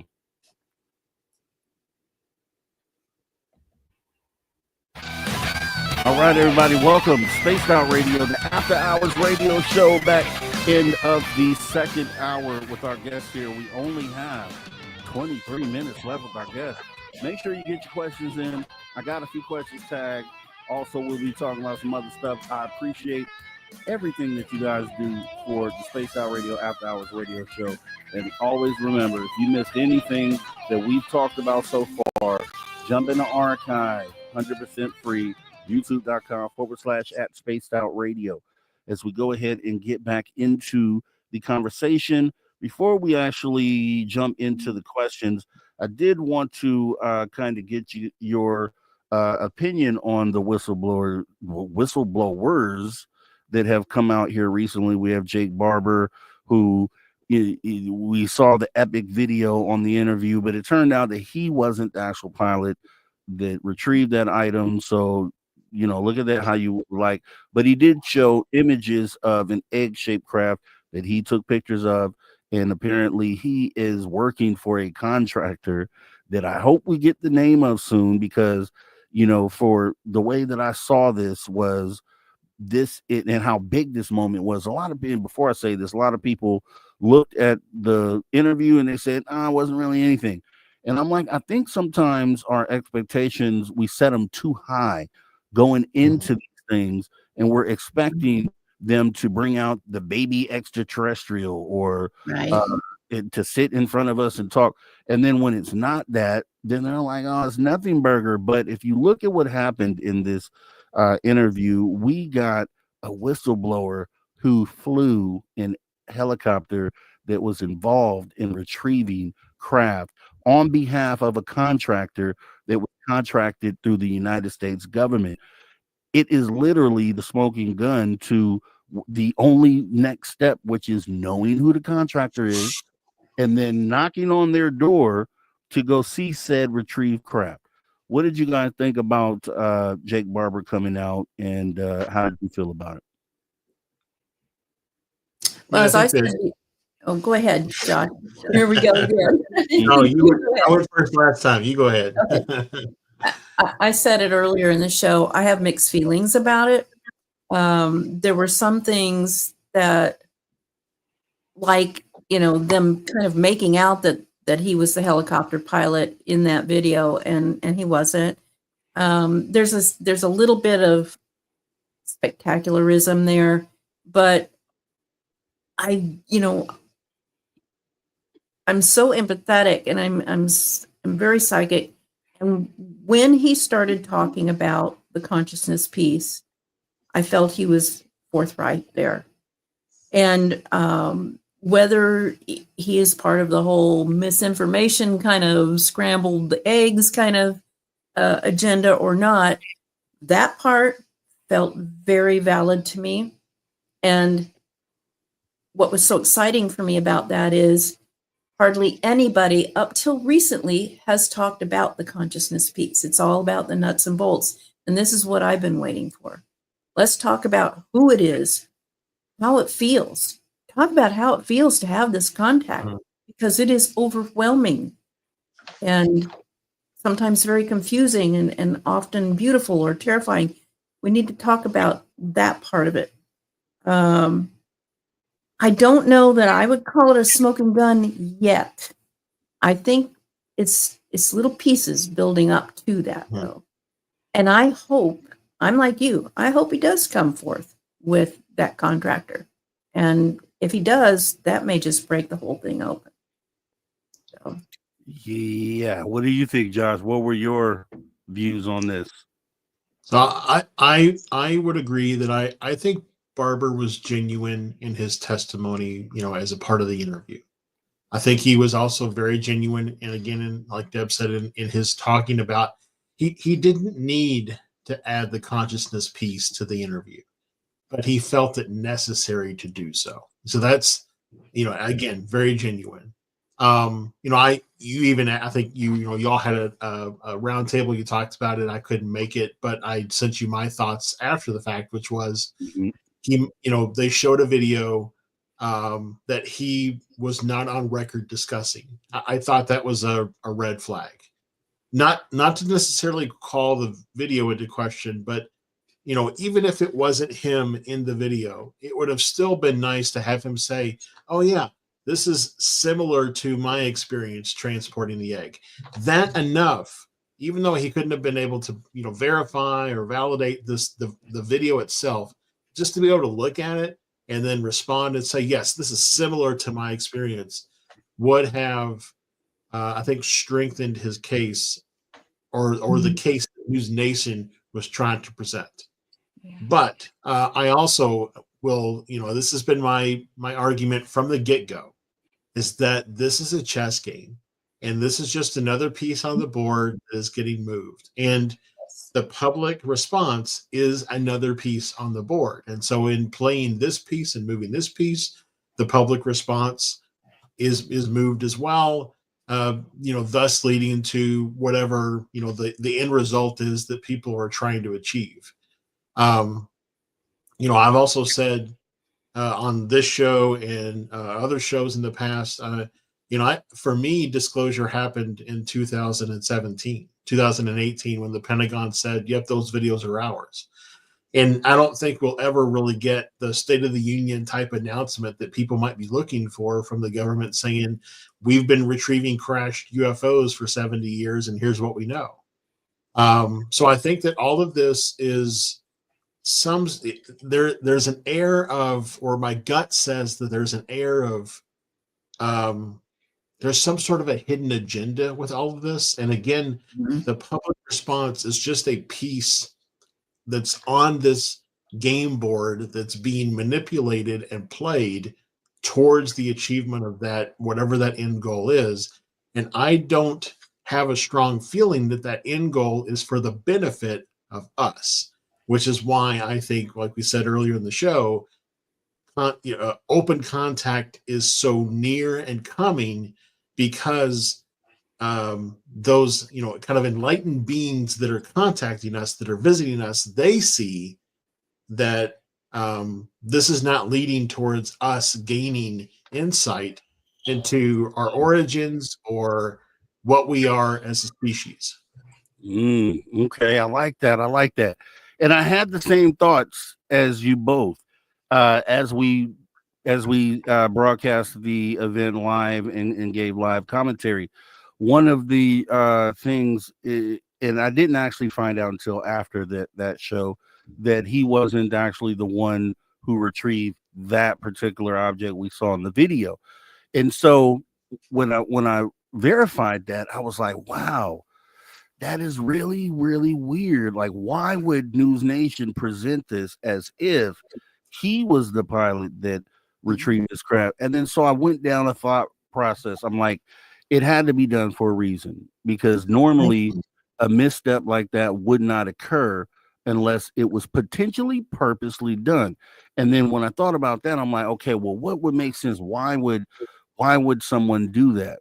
And one of the things I thought of, I was like, okay, either he was the pilot and they don't want to say that he is, as to protect him, because when we talk about the level of disclosure this would be if verified, and the video still has to be vetted and verified for me to go 100% in on that, just the starters. But if this happens to be video of crash retrieval, that is literally almost at the highest level of potential disclosure that you can get, aside from being inside that contractor and looking at the object yourself.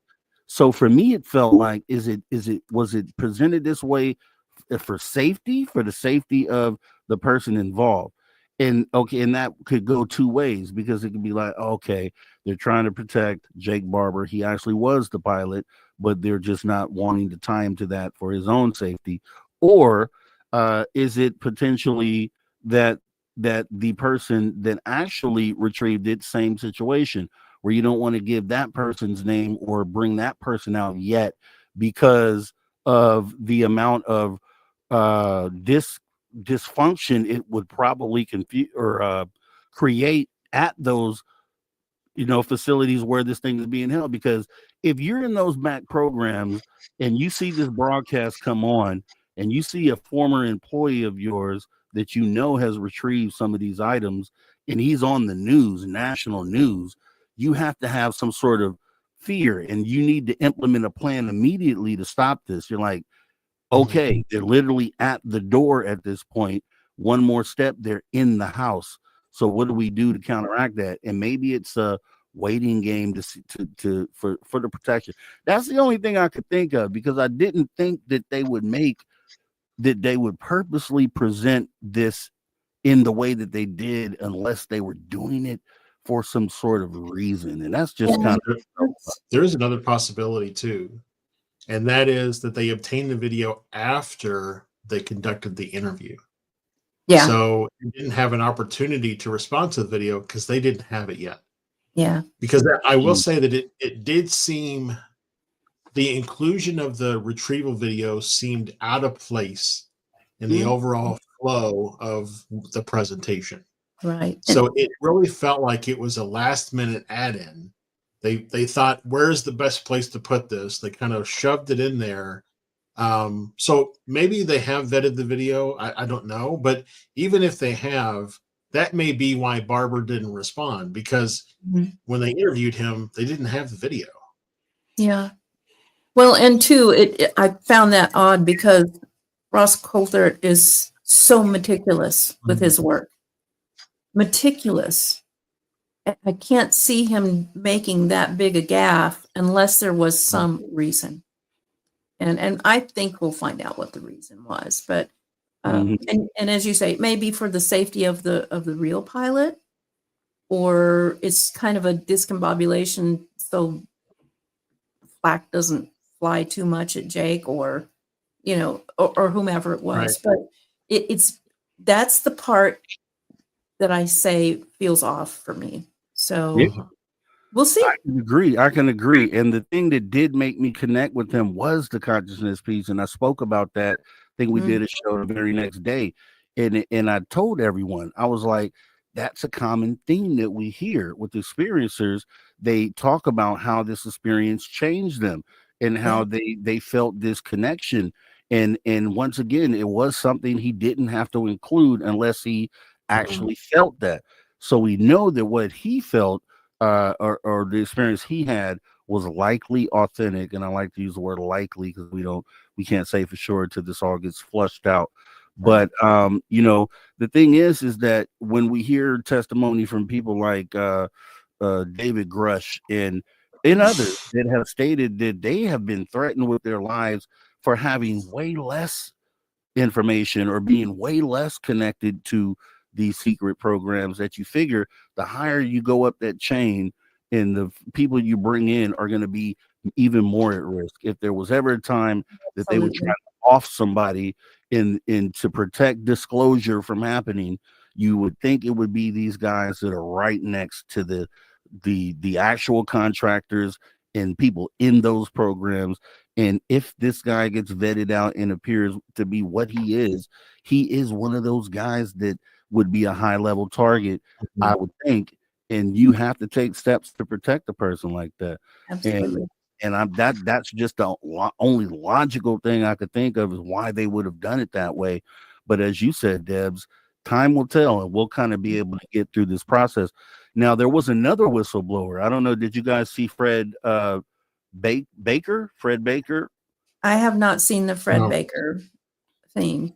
The one thing I want to say, though, the other thing before we leave Jake Barber's thing and the News Nation broadcast, The other thing they brought up is something they never talk about or admit to, and that is the fact that they are using what they called psionic, right? Yeah. They're using people with the psi gifts to help communicate with these beings, with these craft. And we know, all of us in here know that's how we do it.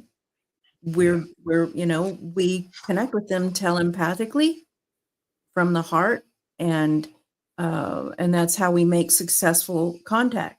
But that's the very first time in any interview I've ever seen that brought up. And so again, they're inserting stuff that we've known for a long time for the very first time in these new crash retrieval things. So, And along with that, I'll say that the method that they showed being used, where you have a blindfold, almost like a deprivation chamber that you create for yourself, that was brought to light a few years ago when the TV show Hellier, when they were doing the Estes method, right?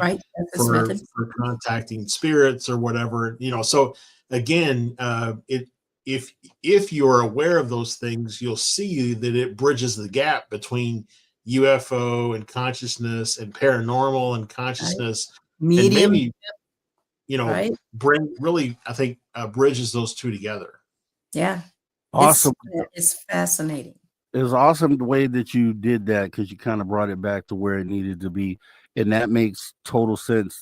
Pointing out the fact that they were using that method, and I've always said, pointing to the fact that that's why I feel like because of that the government knows that we have these other abilities that are being suppressed, and they know that we have them, and and so knowing that, we know that those things that we'll be able to access at some point on our own. Some of us already do it, but before I ask that, we had a couple questions. Before I get to those questions, I just wanted to point out on that whole contractor side that I wonder the day that the contractors get that knock at the door, those actual people who are involved and engaged in keeping the secret, and their backs are now against the wall, they have to answer the door.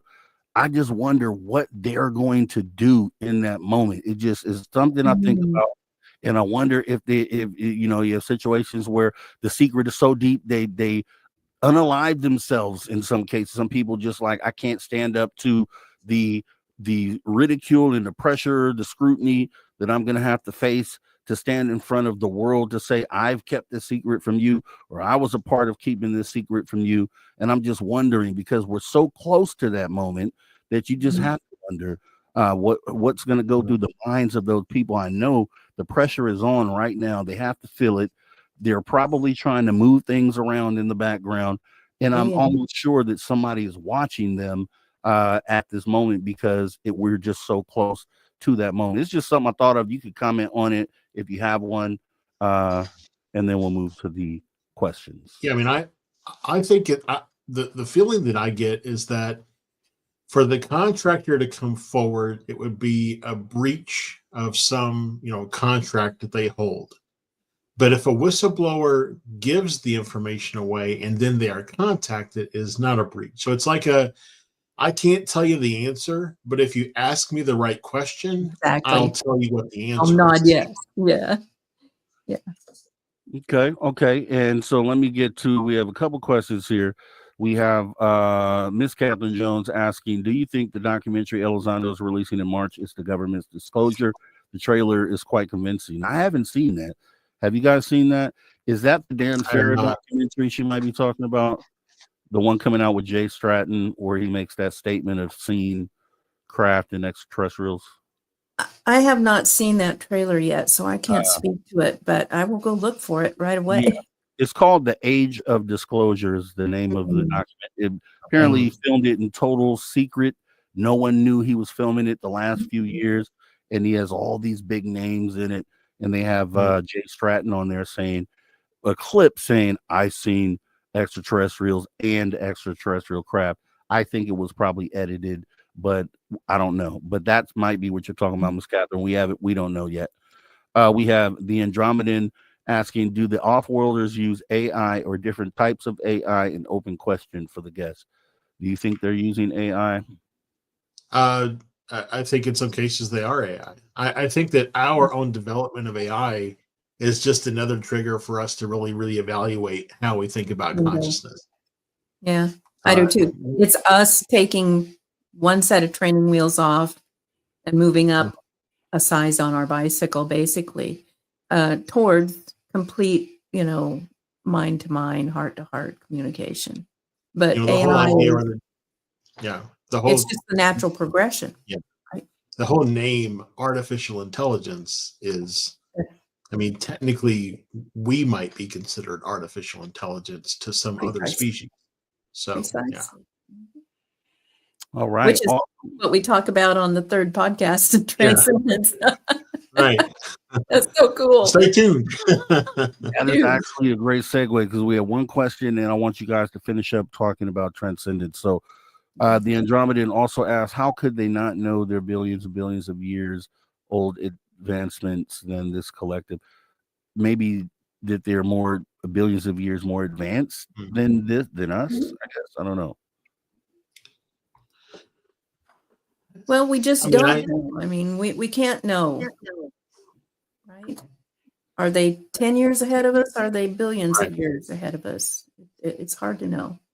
It's also possible that they're transdimensional and they've developed alongside of us. And so their technology is different than ours, but maybe, I think we have to break down what we mean by advanced. Is it precisely to have advanced technology? Does that mean that they have advanced consciousness, or that they have advanced intellectual capacity, or they have advanced spirituality? Just the ability to develop technology does not necessarily mean that you're an advanced species. Great answer. We develop some pretty awesome technology, but yet we still kill each other. So bingo. Great answer. And I want to give you guys a list of 2 minutes left. If you could, let's talk about Transcendent. Where can people find it? And let's get them there. Yep. So youtube.com/Mystic Journeys 44 get you to the channel. There's a playlist for Transcendence podcast. That's where you can listen. Subscribe to the channel, ring the bell. You'll see the notifications whenever new episodes come out. Like I said, it's also available as an audio format, Spotify, Pandora, Amazon Music, and working on getting it into all the other places that I can to try to make it available, because the idea really is to reach as many people as possible in hopes that they'll hear something that'll cause them to reevaluate their reality and go from there. And lift up. And also, Josh, you created Transcendence podcast, a page on Facebook. Yes. And I started this week putting those episodes on there too. Cool. It's a place where people can come and have conversations after the fact if they like about those episodes. A place where they can kind of and debate. You can leave comments on the episode itself on YouTube, whatever the case may be. We really would like to hear your feedback, because we try to fit a lot into a short period of time, and it doesn't mean we can't revisit a topic if somebody makes a really good point or expands our understanding of whatever it is that we're talking about, because we're all here to kind of learn and influence each other and trying to reach that ultimate enlightened state of our kind of existence. Right. We're all here to help each other along. As Ram Dass said, we're all walking each other home, right? Yeah. We're all just walking each other home. And that's a good place to put a period on it. You guys are awesome. I can't wait to see this show grow. And also, we're obviously going to have you back on as many times as I can get you. So we'll be having you back here and kind of furthering the narrative, moving the needle, which is what we do. And we do this here on Spaced Out Radio. And once again, over at the Social Dig. So make sure you guys go subscribe at all places. Debz, Josh, thanks for coming in. I'll talk to you guys soon. Conversations that move the needle. Thanks so much, everybody. Thanks, Rob. After Hours with Mr. Rob G on the only place where you can own the night. Spaced Out Radio. Spaced Out Radio. You've tuned your dial to the right frequency.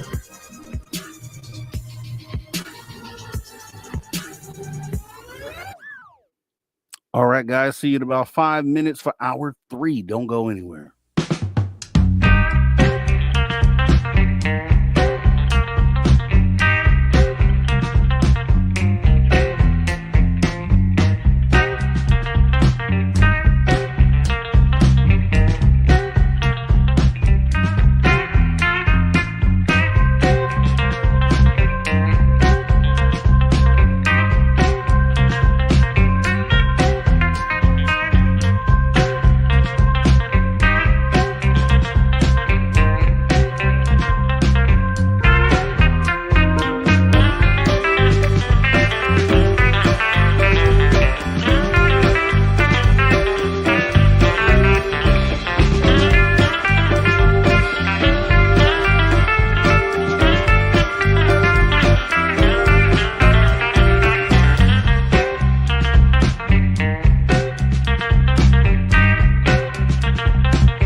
right, welcome back. Spaced Out Radio after hour number 3, guys. It's been an awesome show so far. We're going to have an awesome hour 3 with Steve Stockton Tales Untold, Mr. Personal Mysteries, and we're going to get into after hours wrap up with none other than Drew Banky.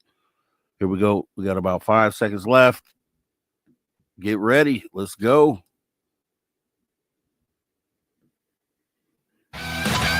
All right, everyone, welcome back to Spaced Out Radio after hour number 3, the third and final hour with me, your host, Mr. Rob G. And we're going to have an awesome third hour because we got Steve Stockton Tales Untold, Missing Person Mysteries coming up, and then also our guy, Drew Banky, with the after hours wrap up. Maybe some UFO and weird news right here on Spaced Out Radio after hours radio show. If you missed anything, make sure you guys hop in the archive. YouTube.com/Spaced Out Radio. As we go ahead and get into some of the Steve Stockton Tales Untold. We love having Steve Stockton part of the show, and we're going to jump right on into it. Here we go. Welcome to Tales Untold and Missing Persons Mysteries on Spaced Out Radio's After Hours. My name is Steve Stockton, and I'm here to take you on a journey of mysteries, legends, and true stories. Come, join me on this strange adventure of Tales Untold and Missing Person Mysteries. George Lee Mallory and Andrew Sandy Irvine went missing from Mount Everest in 1924. Two British mountaineers, George Lee Mallory and Andrew Sandy Irvine, disappeared while trying to reach the summit of Mount Everest. Mallory was an accomplished rock climber who had demonstrated his abilities as a high-altitude climber on previous expeditions to Everest in 1921 and 1922. On the other hand, Irvine lacked experience in Himalayan and high-altitude climbing, but was skilled at repairing the oxygen equipment used by the British climbers at high elevations. Mallory made 2 unsuccessful attempts to climb above 28,125 feet without extra oxygen, but during his third expedition, he understood their benefits. Irvine's skills in repairing equipment and his lightweight oxygen system played a vital role. Regrettably, their oxygen tanks proved to be unreliable, with a total of 38 leaks occurring that year. On June 6, 1924, Mallory and Irvine began their climb from the top of North Col at 23,100 feet after having 10 sardines for breakfast. Their objective was to reach the summit within 3 days, and they borrowed a camera from Howard Somerville. Noel Odell, a geologist, spotted Mallory and Irvine climbing the second step of the mountain skyline on June 8. Despite being at a lower altitude than anticipated, Odell was confident that they would reach the summit. However, a snow squall hit the upper slopes, and upon reaching the high camp, Odell discovered fragments of oxygen equipment in Mallory and Irvine's tent. Irvine was getting their oxygen canisters ready before embarking on their summit attempt. Regrettably, Odell never laid eyes on them again. Odell spent the entire night searching for any signs of life above him when he returned to the North Col. Unfortunately, he did not find any. It took him 2 days to climb back to Mallory and Irvine's last camp, but he had little hope of finding his fellow climbers. No one had returned to the tent, which forced the expedition to accept that Mallory and Irvine were gone forever. The summit was thought to be close at hand before news of their tragic end was revealed. They had set out from Camp 6, situated at a height of 26,700 feet, and were steadily making their way towards their goal. With their expertise, it was expected that they would exceed the previous record of 28,000 feet. Dr. Theodore Howard Somerville, who personally achieved an altitude of 28,000 feet on Mount Everest, stated that the air is very thin at 27,000 feet. To move even one step forward, one must take 10 deep breaths due to the lack of oxygen. Dr. Somerville explained that the fatigue experienced when taking a single step is similar to that of running a 100-yard dash at top speed at sea level. After Mallory and Irvine's failed expedition, there were doubts about the possibility of humans reaching the peak of Everest.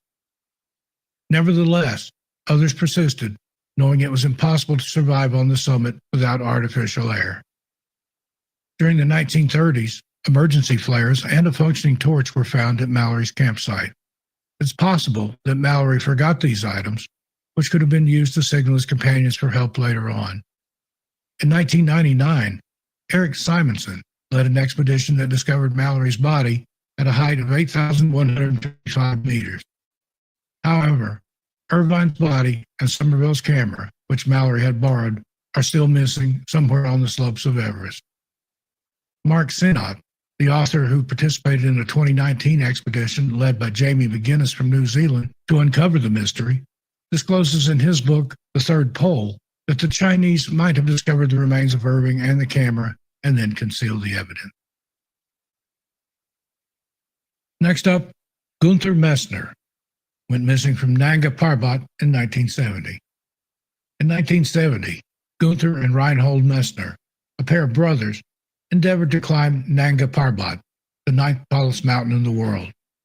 This towering peak stands at an impressive 27,000 feet. That's 8,125 meters above sea level, situated at the western edge of the Himalayas. Known as the Mountain of Destiny, it has claimed the lives of many climbers who have attempted to scale its treacherous heights. An article by Betsy Reed in The Guardian shared the story of the two brothers who successfully reached the summit but ran out of food and water.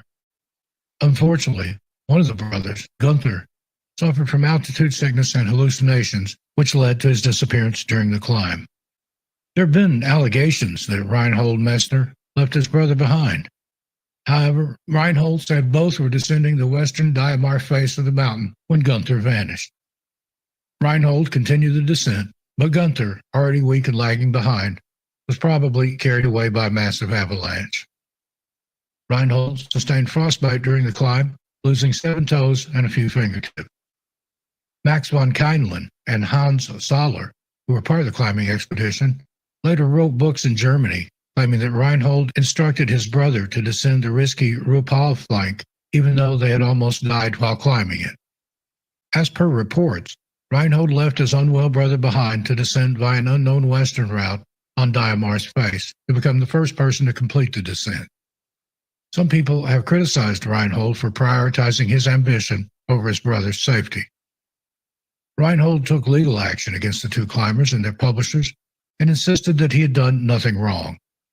He returned to Nanga Parbat a year after his brother's passing to look for the body, but found no evidence. He returned once more in 2000 to make a documentary about the journey and wrote a book detailing the agony he had been experiencing since then.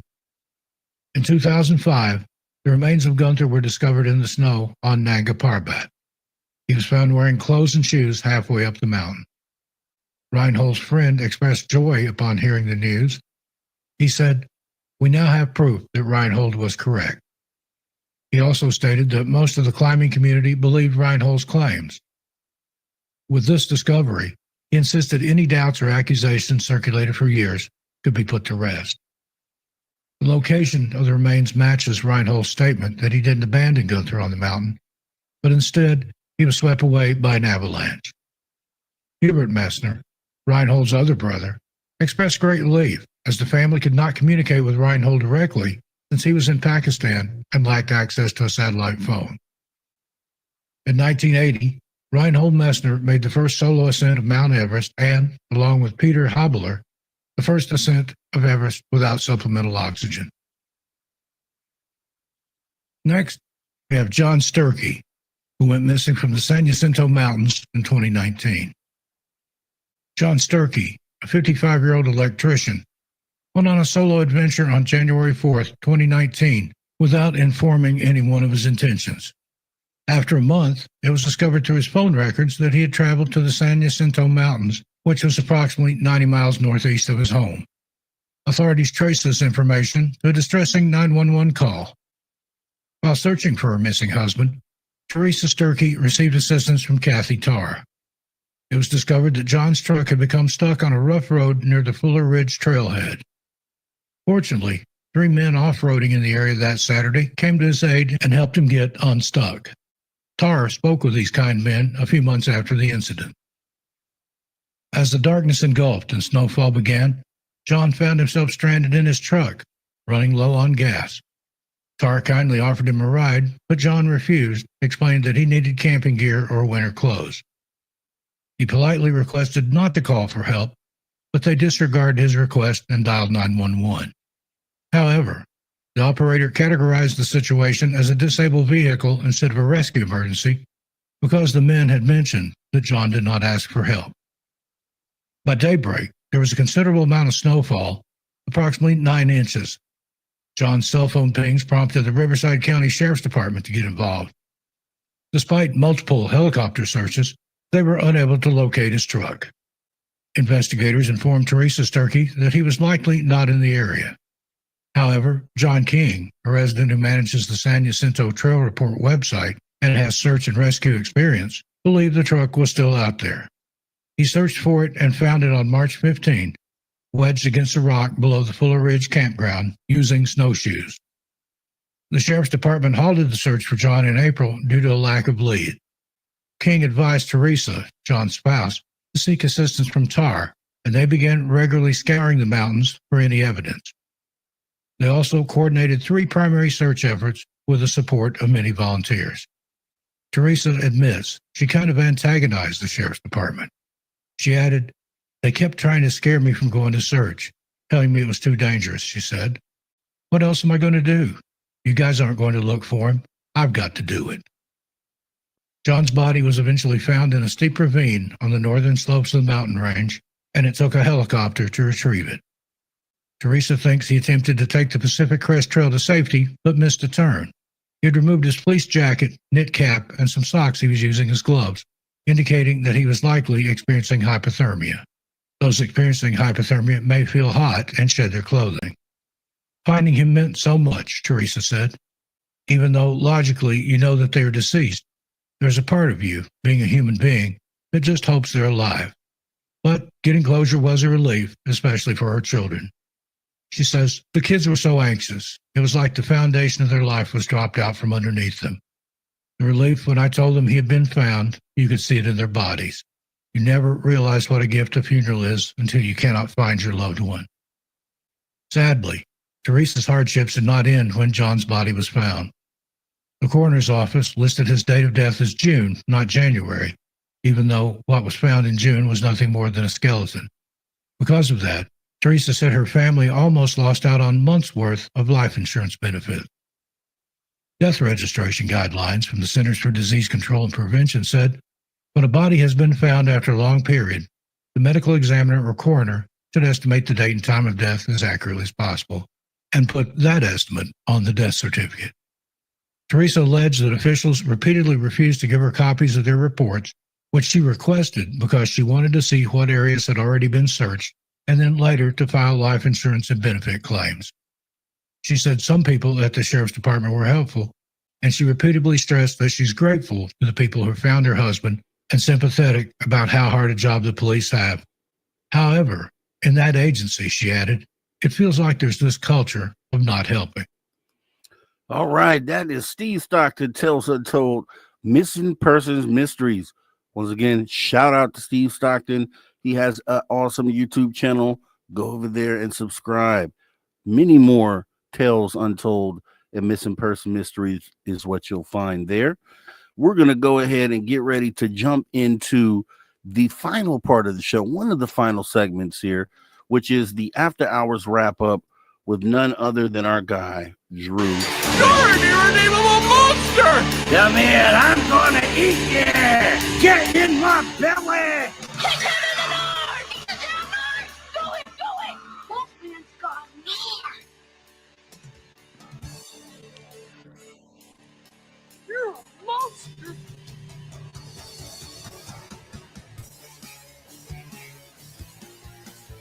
Drew Banky's in the building with the After Hours wrap-up. Drew, thanks for joining us. Awesome as ever. How you been, man? What's going on? Nothing much. Just living life, brother. You know, just doing my thing. Living my life. Okay. So with the wrap-up, I know you Deb's good friend of both of ours, and I know it's always awesome when she comes on. Josh Rutledge as well. How did you enjoy the conversation? What did you take away from it? Anything you wanted to point out specifically? No, just as always, it's a great conversation, you know, with Debz and Josh. And yeah, I'm excited. I was excited to hear about their show, and I seen that they announced it a short while ago on the socials that that they were gonna collab and everything, but just to hear it broke down a little bit more, and yeah, I'm excited to listen to it. You know, it's man, this is the time, and I think their show's gonna be you know, answering those questions for some people, you know, then and open some eyes for sure. They have a way of talking and discussing things that yeah, it was just a really interesting conversation with them, as always, you know, and their takes on um the egg video and all that stuff. It's you know, it's all spot on. So I was just shaking my head through a lot of the interview. Yeah. As I said, you know, in this space, you know, when you look around and you look for things to view, because just because I host some shows, a few shows, which you can find right here on Spaced Out Radio, also over the Social Dig, youtube.com/at Mr. Rob G. I'm still a viewer of shows. I still, you know, spend time off watching other people's shows, and you know, and I've watched Transcendence, and I know that there's a need for a show like that in this field. It fills a void, even though there are so many other people out there talking about the topic. It's about the way the angle a show takes, right? And I think Yeah. the angle that they have is a really good one and a needed one, and one that'll move the needle. It's like we have an angle on this show that's definitely unique from other experiences out there as well. So you know, it's just beautiful to see people fill those voids because they're filling them for the right reasons. And when a person does go to view that, they're going to walk away, as I said earlier, with more than they came with, or at least you know, the mind will be working and allowing them to kind of open themselves up to all sorts of other experiences. Yeah. You know, and the question comes up, you know, what came first, the UFO or the egg? But in all seriousness, you know, there's been a lot of stuff going on lately. It's a crazy world we're living in. And you know, a lot of times it seems like we're almost living in a simulation. Just some stuff happened. This is so hard to believe. But and you already know my take. You know, I think we're within the next couple of years of like a whole nother, you know, set of reality we're gonna have to deal with, like in our face, not just like talking about on the late night channels, but you know, happening to all around the world very soon. So yeah, I just see proof of it more and more as the days go by, that you know, just crazy things happen. We're just changing the name of mountains, changing the name of like oceans and stuff like that. It's just weird stuff when we're dealing with such different issues, you know. And um yeah, I was just I heard Rogan say something the other day that he's not political at all. But he is an American, like he is, or and for the people. And I think that's what we need to like concentrate on right now. Like we need to get each other through this time. And if that means trying to figure out like breaking down their experiences and people having mystical experiences, I think Deb was right. Like I think when she first started talking, she was talking about people having more and more experiences now on all different scales, not just like UFOs, but like remembrances or dreams or whatever. And I think that's absolutely true, you know. And I just see the wave coming, and I think it's unstoppable. Yeah, well said, Drew, because I think that's exactly what it is. For me, it feels like we're in the and not in a negative way before I say this, but it feels like we're in the last days. And when I say the last days, I mean the last days of society as we've known it, or as it's always been.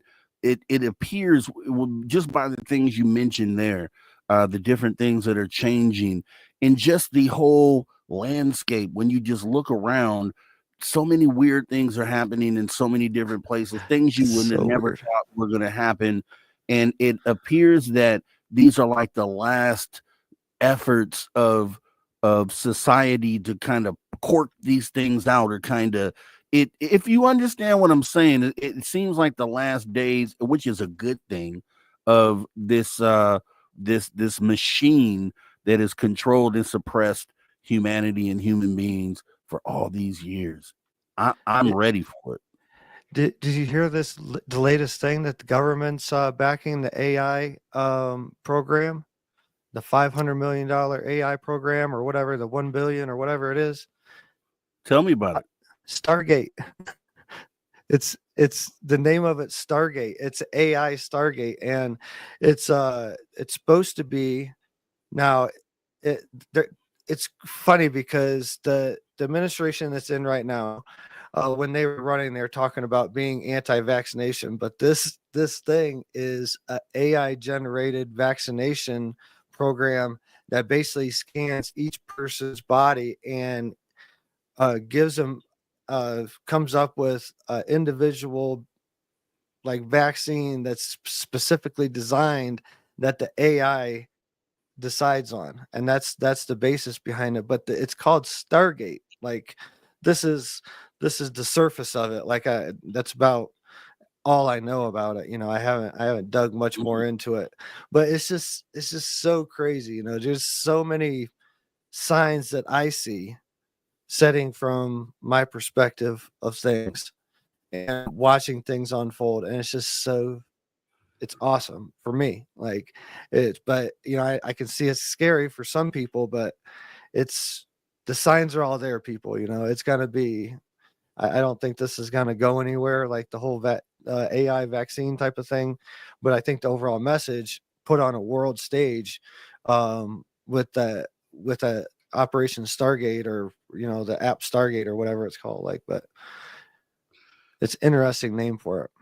It makes me feel when you talk about that and describe it, it makes me feel like the first thought that I had when you said that or described it was like the hybridization program for some reason, just like DNA harvesting or something along those lines. Like, you have to think, like, what is the ulterior motive for AI wanting to interact with the human like that? What would it be? What would be the real purpose? Now we know what they're saying, but what would be the nefarious way that it could be used, for nefarious intent? Because that's what humans like to do. Humans always find a way to take something cool and turn it into a weapon or some nefarious thing. So what do you think? I have a theory. So I have it, and this ties in back to what Trump said during his initial speech. He's talking about we're going to Mars. Like that was like his one in his initial speech, when his first I think it was his first speech, or I don't know. I think it was first speech. Yeah, talking about going to Mars, and Elon's in the back like shaking his fist. I think this is what I think this is the angle that they're gonna do, or whatever. I think this is tied into it, that they're gonna say to get to Mars, they're gonna have to be manipulated through AI techniques. The human body is gonna have to be manipulated through AI to get to be able to survive that trip to Mars, and or survive on Mars. Some sort of filtration process for human that's beings. My theory. That's my theory. That's how they're gonna. Here's the thing: it's when you are the gatekeeper to off planet for the ability to be off planet, you can make those sorts of rules, and I wouldn't put it past them. I did a show on Elon Musk, which kind of points some of those things out, and just the fact that how could you have one person that could be in control of so many aspects of potential humanity's potential future, and is that dangerous or is that not? Because I think the answer is probably the former, but we'll go ahead and get into some other stuff as we get ready to go into our final break of the night right here on the After Hours Radio Show with me, your host, Mr. Rob G, and my guy right there, Drew Banky, coming in with the After Hours wrap up. Guys, we do it like this every week. Make sure you tune in, stay right here at Spaced Out Radio, the After Hours Radio Show Got 30 minutes to go. We'll see you in a minute.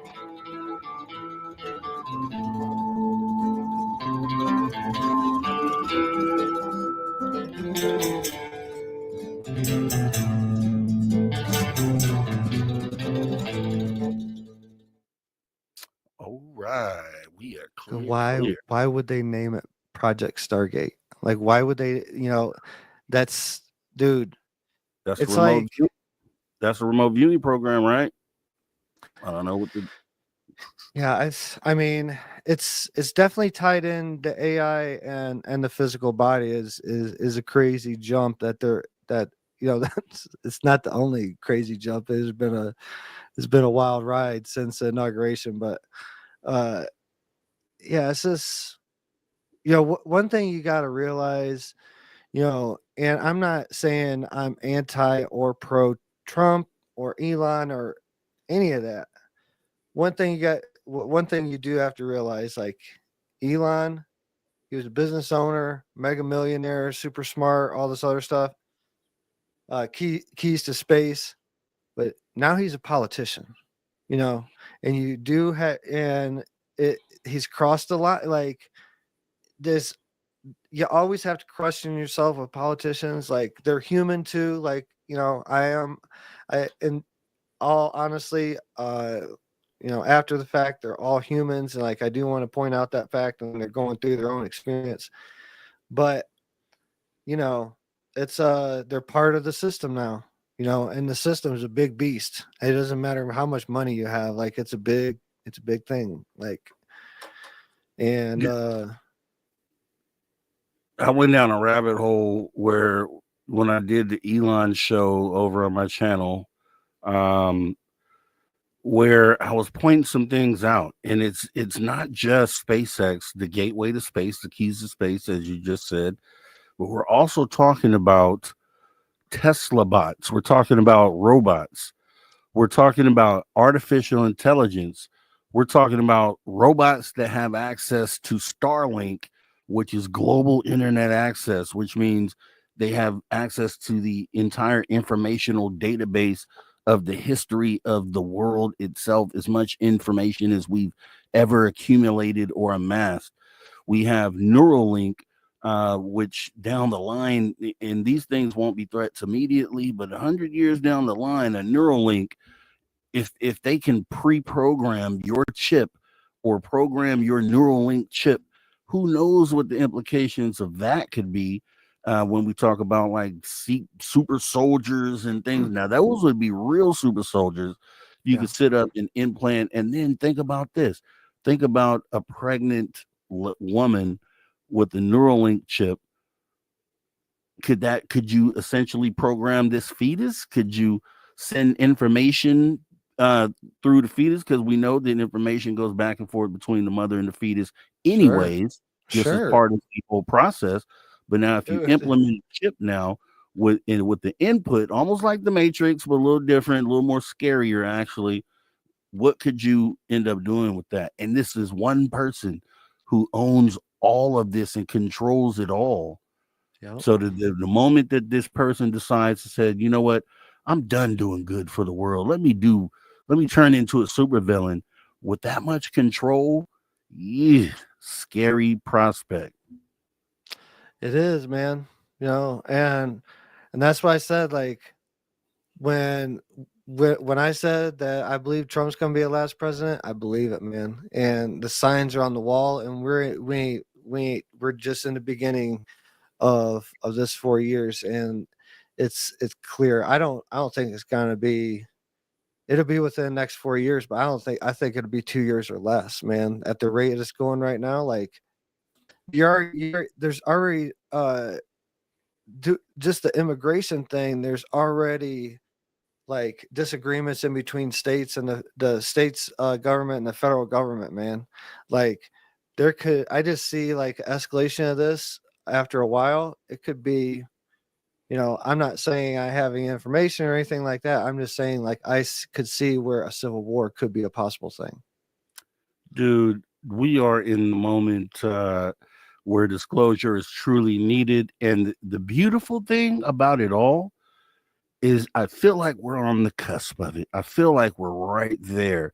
So this disclosure might be one of those buzzer beater moments where Yeah. at the moment when you thought the world was going to turn to crap, disclosure kicked in and saved the day and saved humanity. And I think that's what it is. That's why I was saying earlier with Debs and Josh that it feels like for me the stuff that's been happening lately within this community, like a radio was static, and it's static every day, and then all of a sudden one day you hear a voice over the static and you're like, oh, and at that moment, how you would feel in that moment. But here we come. We're coming back in 5 seconds here. All right, everybody, welcome back. Spaced Out Radio after hour number 2.5, last half of last hour. It's been an awesome show so far. We had our guests, Debz Shakti, Josh Rutledge from Transcendence, a show you need to check out. We got Drew Banky here with the After Hours wrap-up, Steve Stockton. It's been an awesome show. Make sure if you missed any of it, hop in the archive, youtube.com/@SpacedOutRadio. So we go ahead and get ready to get to the half of the show here. So a couple things, Drew, I wanted to bring up here. So the drone thing, right? Drones. Okay, we were talking about it heavily about a month ago. It was in actually the national news, global news every day. Okay, then it kind of went away. We all of a sudden the holidays come and we come back from the holidays and no one's talking about it. We moved on to something else. Well, it was recently shown, and I actually did a show on this earlier today. The New Jersey mayor came out. He was interviewed on News Nation. Well, shout out to News Nation, first of all, just for being the only outlet out there that really takes this thing seriously and is really trying to get the message out to the people. But the New Jersey mayor was on News Nation, and he essentially said that, yes, these drones are still up there. Trump says, yes, he hopes he's going to do something about it, and he's optimistic that Trump will do something and get the answers. And then in the midst of that conversation, he also goes on to say that he has been dealing with the videographer out of Long Island, which I think is the Tedesco brothers. I may be mistaken, but I know they were supposed to work together. They have a research lab, a mobile research lab. But he states that he got with the videographer who had captured data on these drones, and he was seeing in these videos lights that would essentially be like orb lights in the sky. And he saw as they would get closer, he said they would transform. He used the word transform into like these physical drone sort of objects with blinking lights.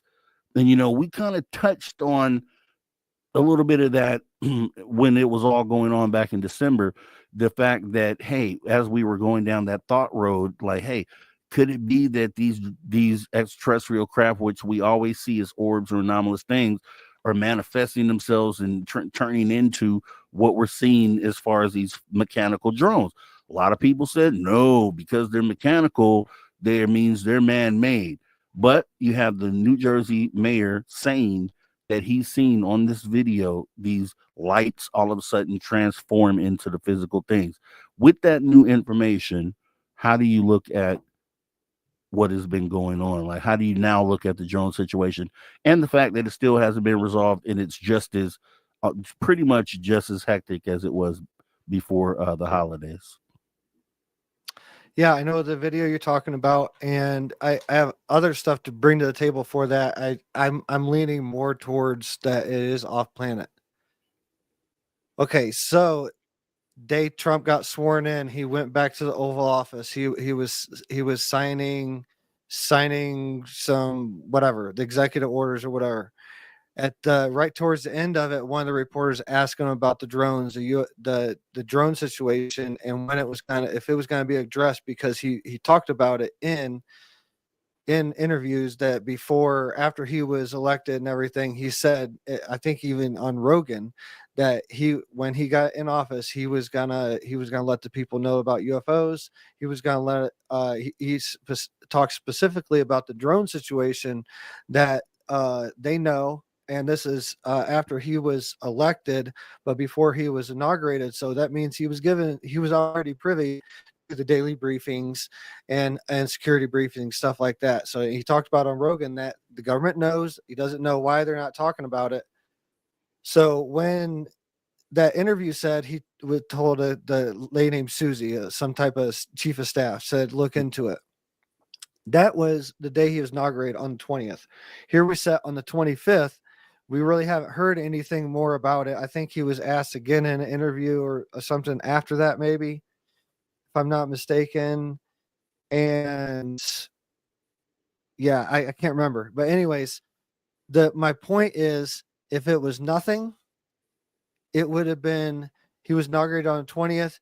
We would have heard about it we would have heard something by now. Like, there's something they're trying to write it up to and deliver it to us so we can swallow it, or redact whatever they have to, or it's going to be a heavily redacted something that we come out with.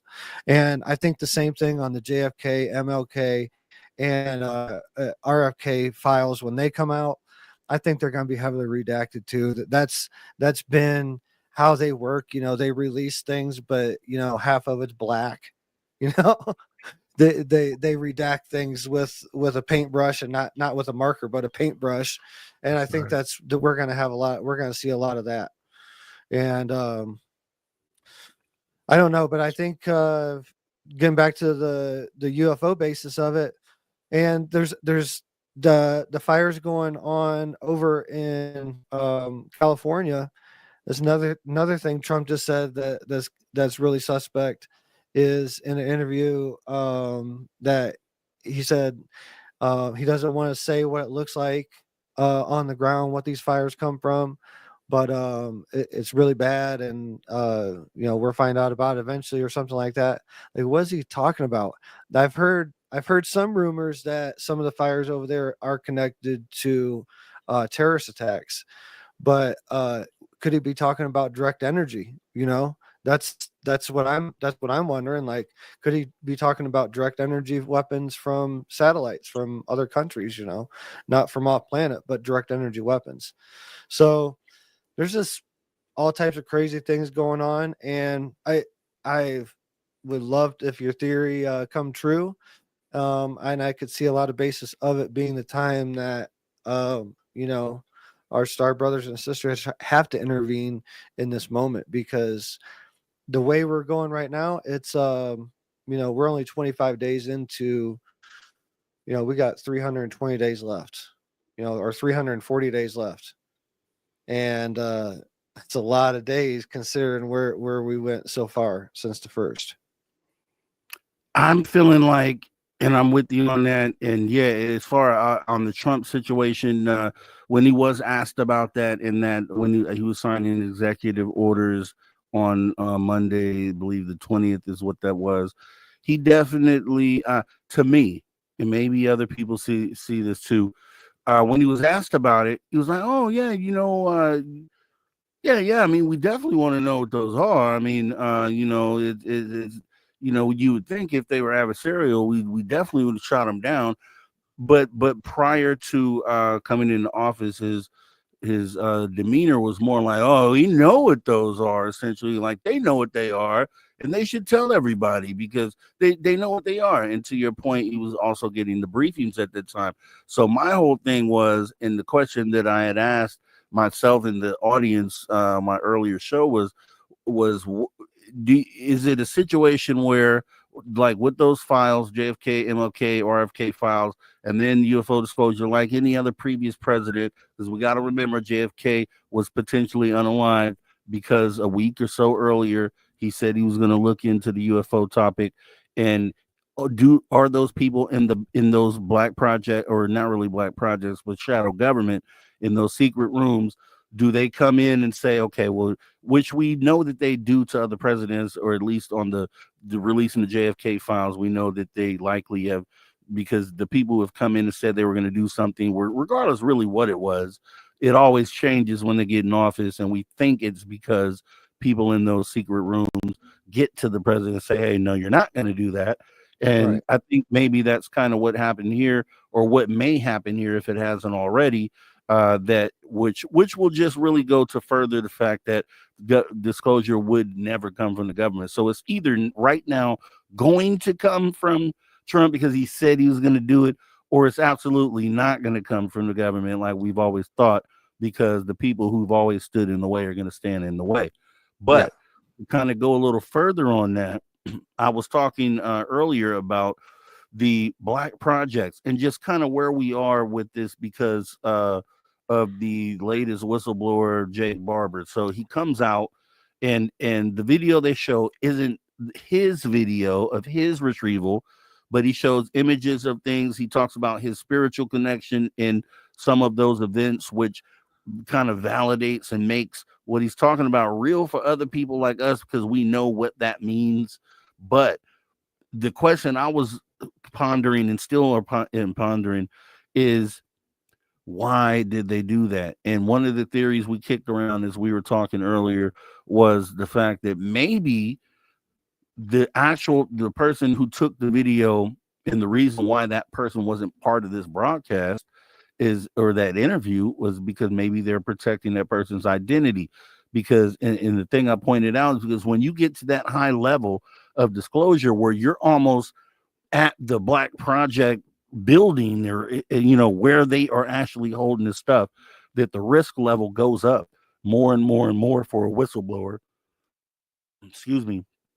The risk goes up more and more and more for a whistleblower, and the risk becomes heavier as far as trying not to be unalived by these factions of the government that David Grush has come out and said are there and are threatening people that come out and talk. So I'm like, okay, well, are they protecting someone, the person that actually retrieved this crap?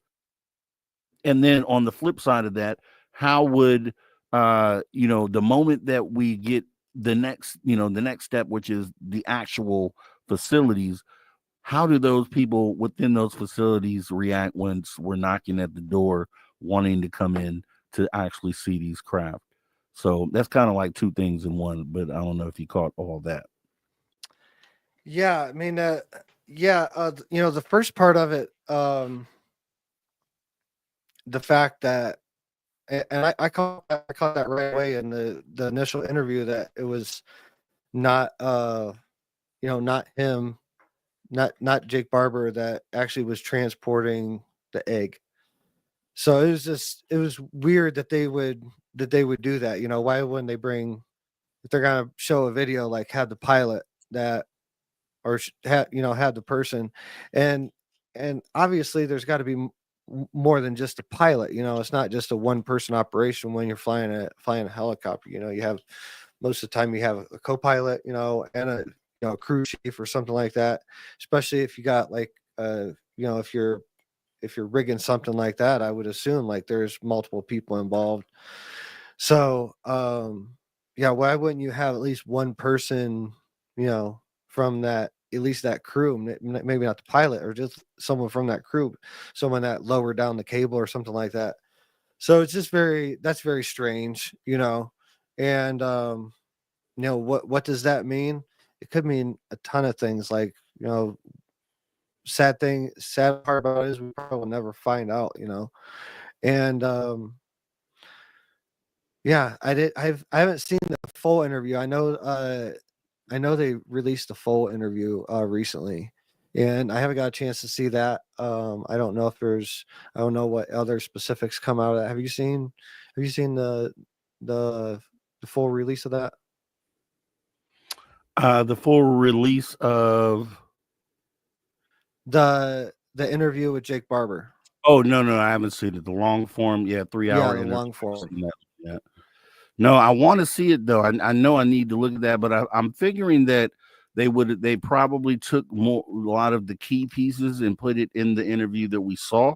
And so I'm sure there's other information, but I think like probably the most important stuff they showed on the initial one. Is that correct? Did you see both? Yeah, I haven't seen the long form yet, so I couldn't speak on that. But and the second part of the question, like, what would you do if you're working in those facilities and they showed up to, take a tour of senators through there or something like that? I don't know. Like, that's a loaded question. I haven't really ever thought about ever working in one of those facilities, so it'd be kind of hard to put myself in that position. And me personally, if they showed up, I'd be like, yeah, let's. I've been waiting for you to walk through this. But I couldn't put myself in the position of being indoctrinated like that to the point of being trusted in those spots. I'm sure there's several layers of indoctrination to get to be able to be in one of those spots. So I don't know.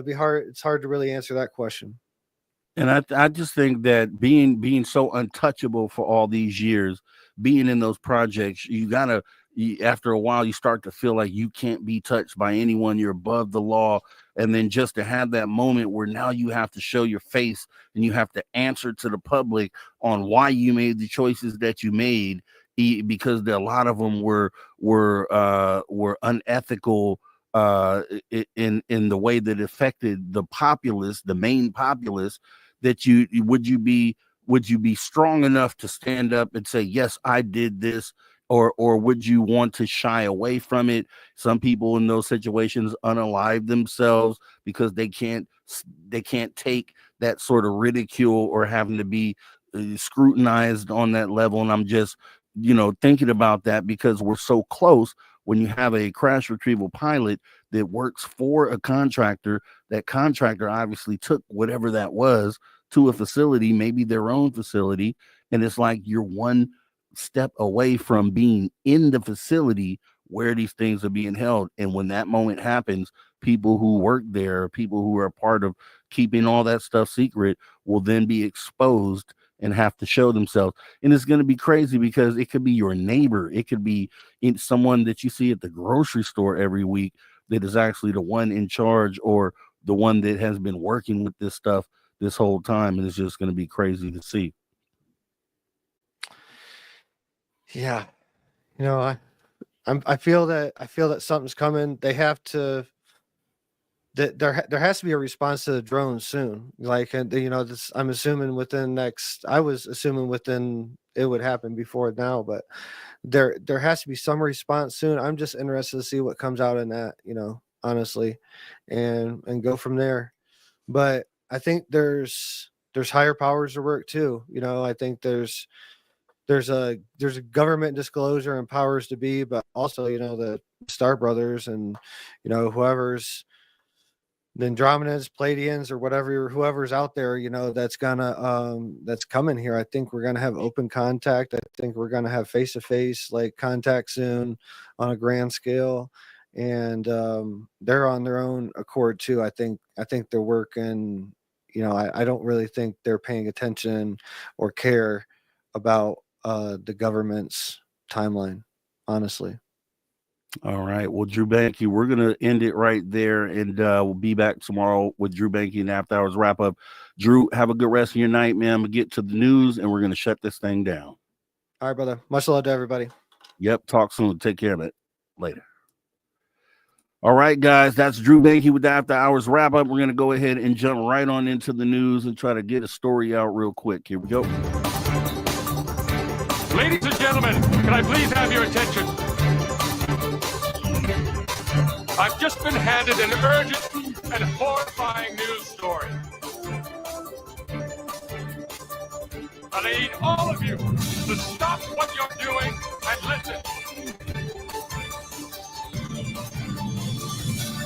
All right, UFO and weird news of the week. And we're going to jump into this one really quick, try to get this one out. Lead flat earth conspiracy theorist shares evidence of one of the biggest events in human history was staged. Oh, here we go again. A leading flat earther has argued that one of the biggest scientific achievements in human history was staged. Flat Earth is the conspiracy that just refuses to die, regardless of how many astronauts blast off into space and photograph our home planet in all of her round, glorious beauty. Forget science, forget photographic evidence.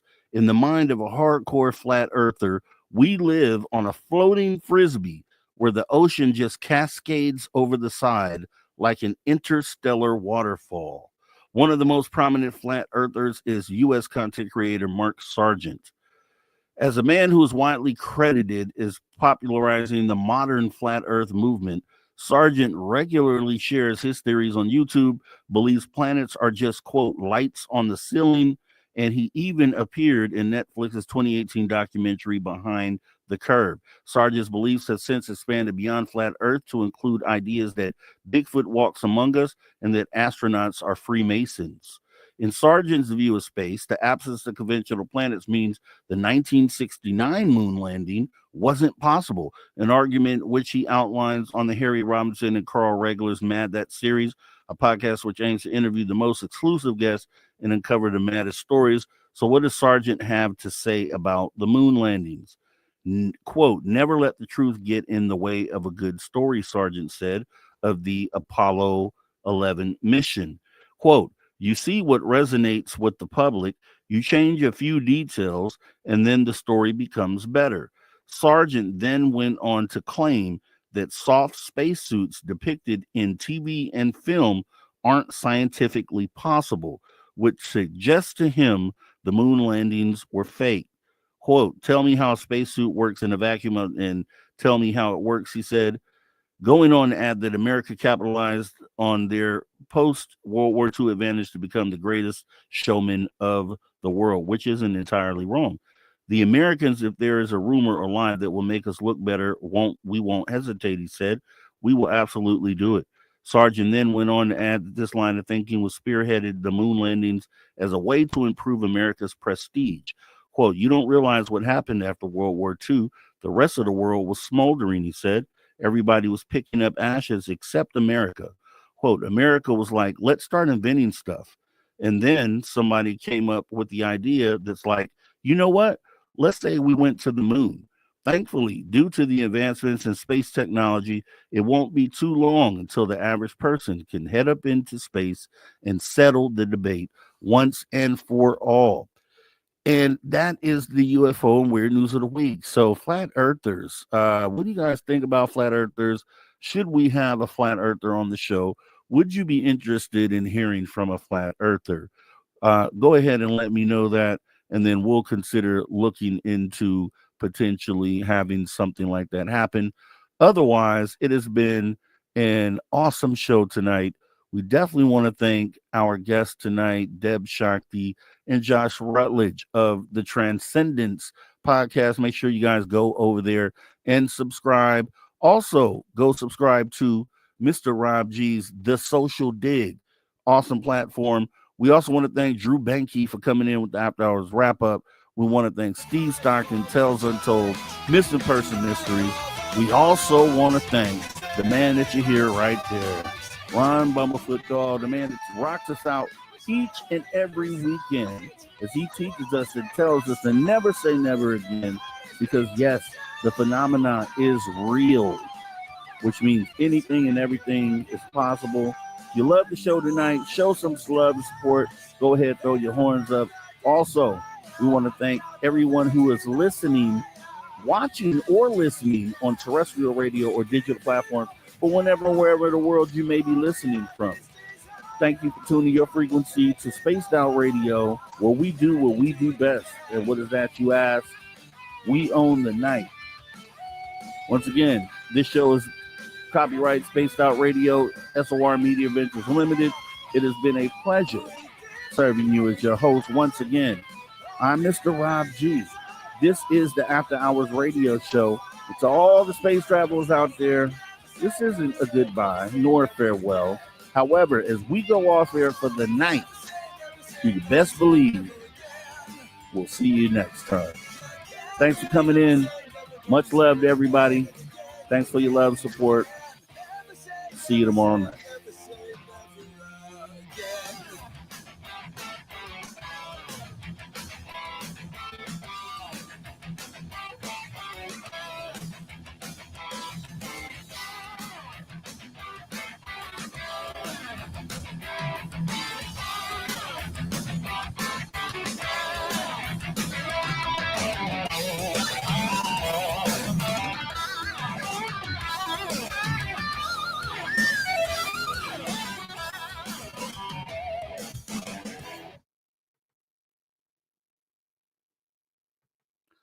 All right, we are clear. We are clear. Everyone has been awesome. Thank you for coming in tonight. We will attempt to do call-in show tonight. And let me see here. I want to go ahead and take a look at something real quick before we go.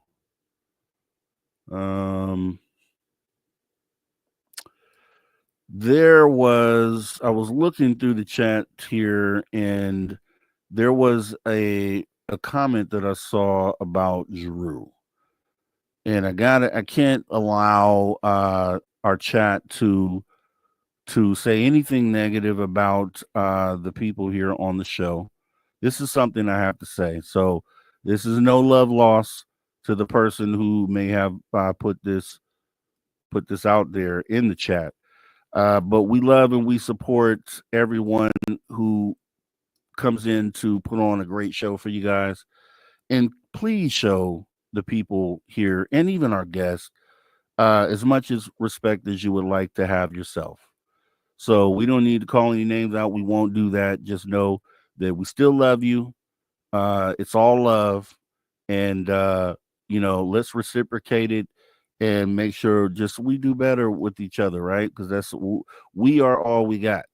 And we have to make sure that we, we're gonna need to lean on each other at some point. And we just want to make sure that we keep that sort of energy going on around here. So love you guys. No love lost. Please don't take this as any slight, and just all love and respect to everyone out there. And with that being said, I'm going to go ahead and shut this thing down because we want retribution. Once again, I'm going to try to get over and do a live show. It is possible that I can do it, but I got to travel across town. So with that being said, you guys enjoy the rest of your night, and I will see you next time. You guys all take care.